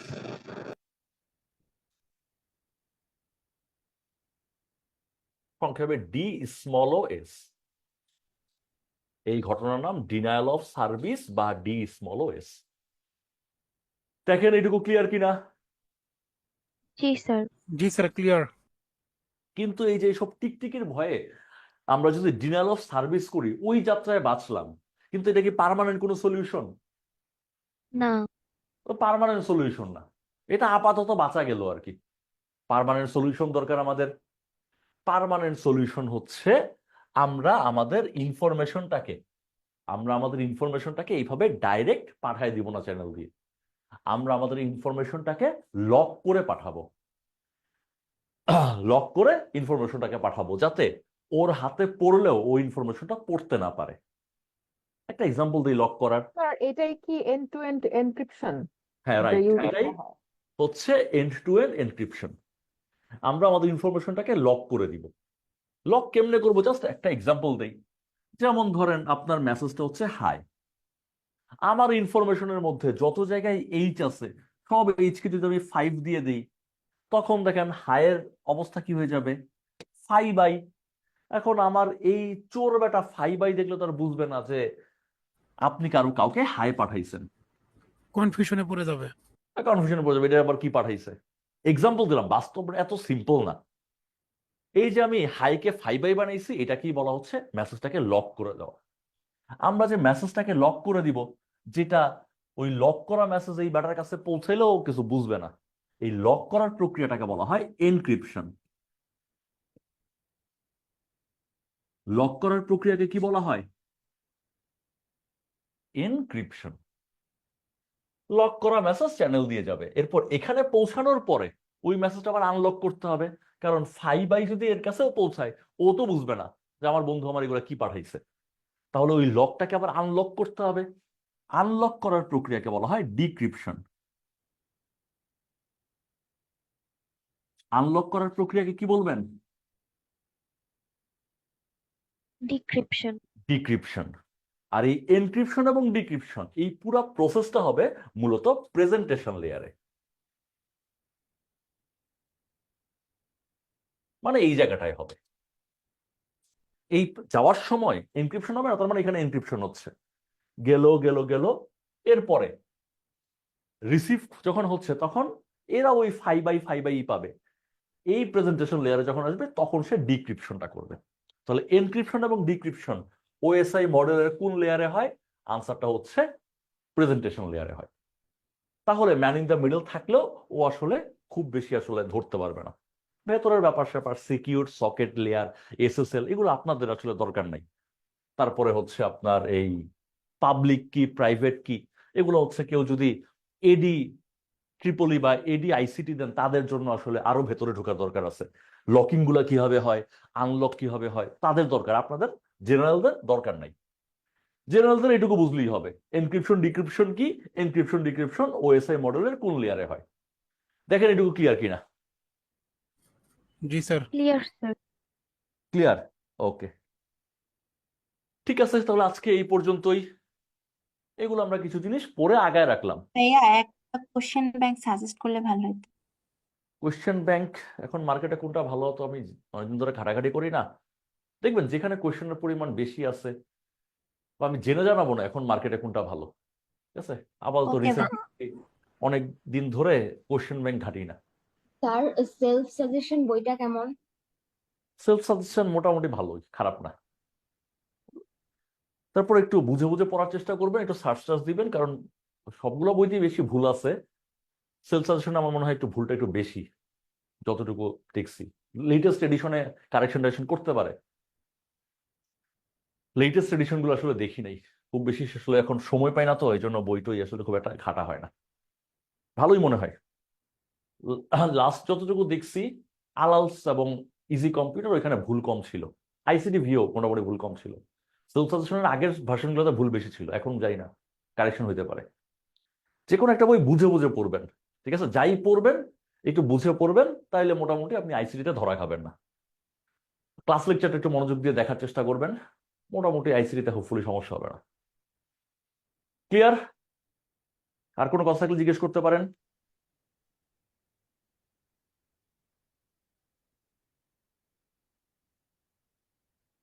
আশা করি আপনাদের সাথে এই মাসে মনে হয় আর দেখা হবে না। রুটিনে আসছে এই মাসে আর ক্লাস? এই মাসের 20 তারিখ থেকে পিএটিসিতে আমাদের ট্রেনিং শুরু হয়ে যাচ্ছে, 6 মাসের ট্রেনিং। দেখি ট্রেনিং এর ফাঁকে ফাঁকে শুক্র শনি নর্মালি ট্রেনিং গ্যাপ থাকে, বৃহস্পতিবার বিকাল 5টায় ছেড়ে দেওয়ার কথা। দেখি এসে কতটুকু ক্লাস নেওয়া যায় আপনাদের। আশা করি মাঝে স্যার মাঝে আপনি দেখা কি হবে। হ্যাঁ বলেন। 20 তারিখে ক্লাস আছে।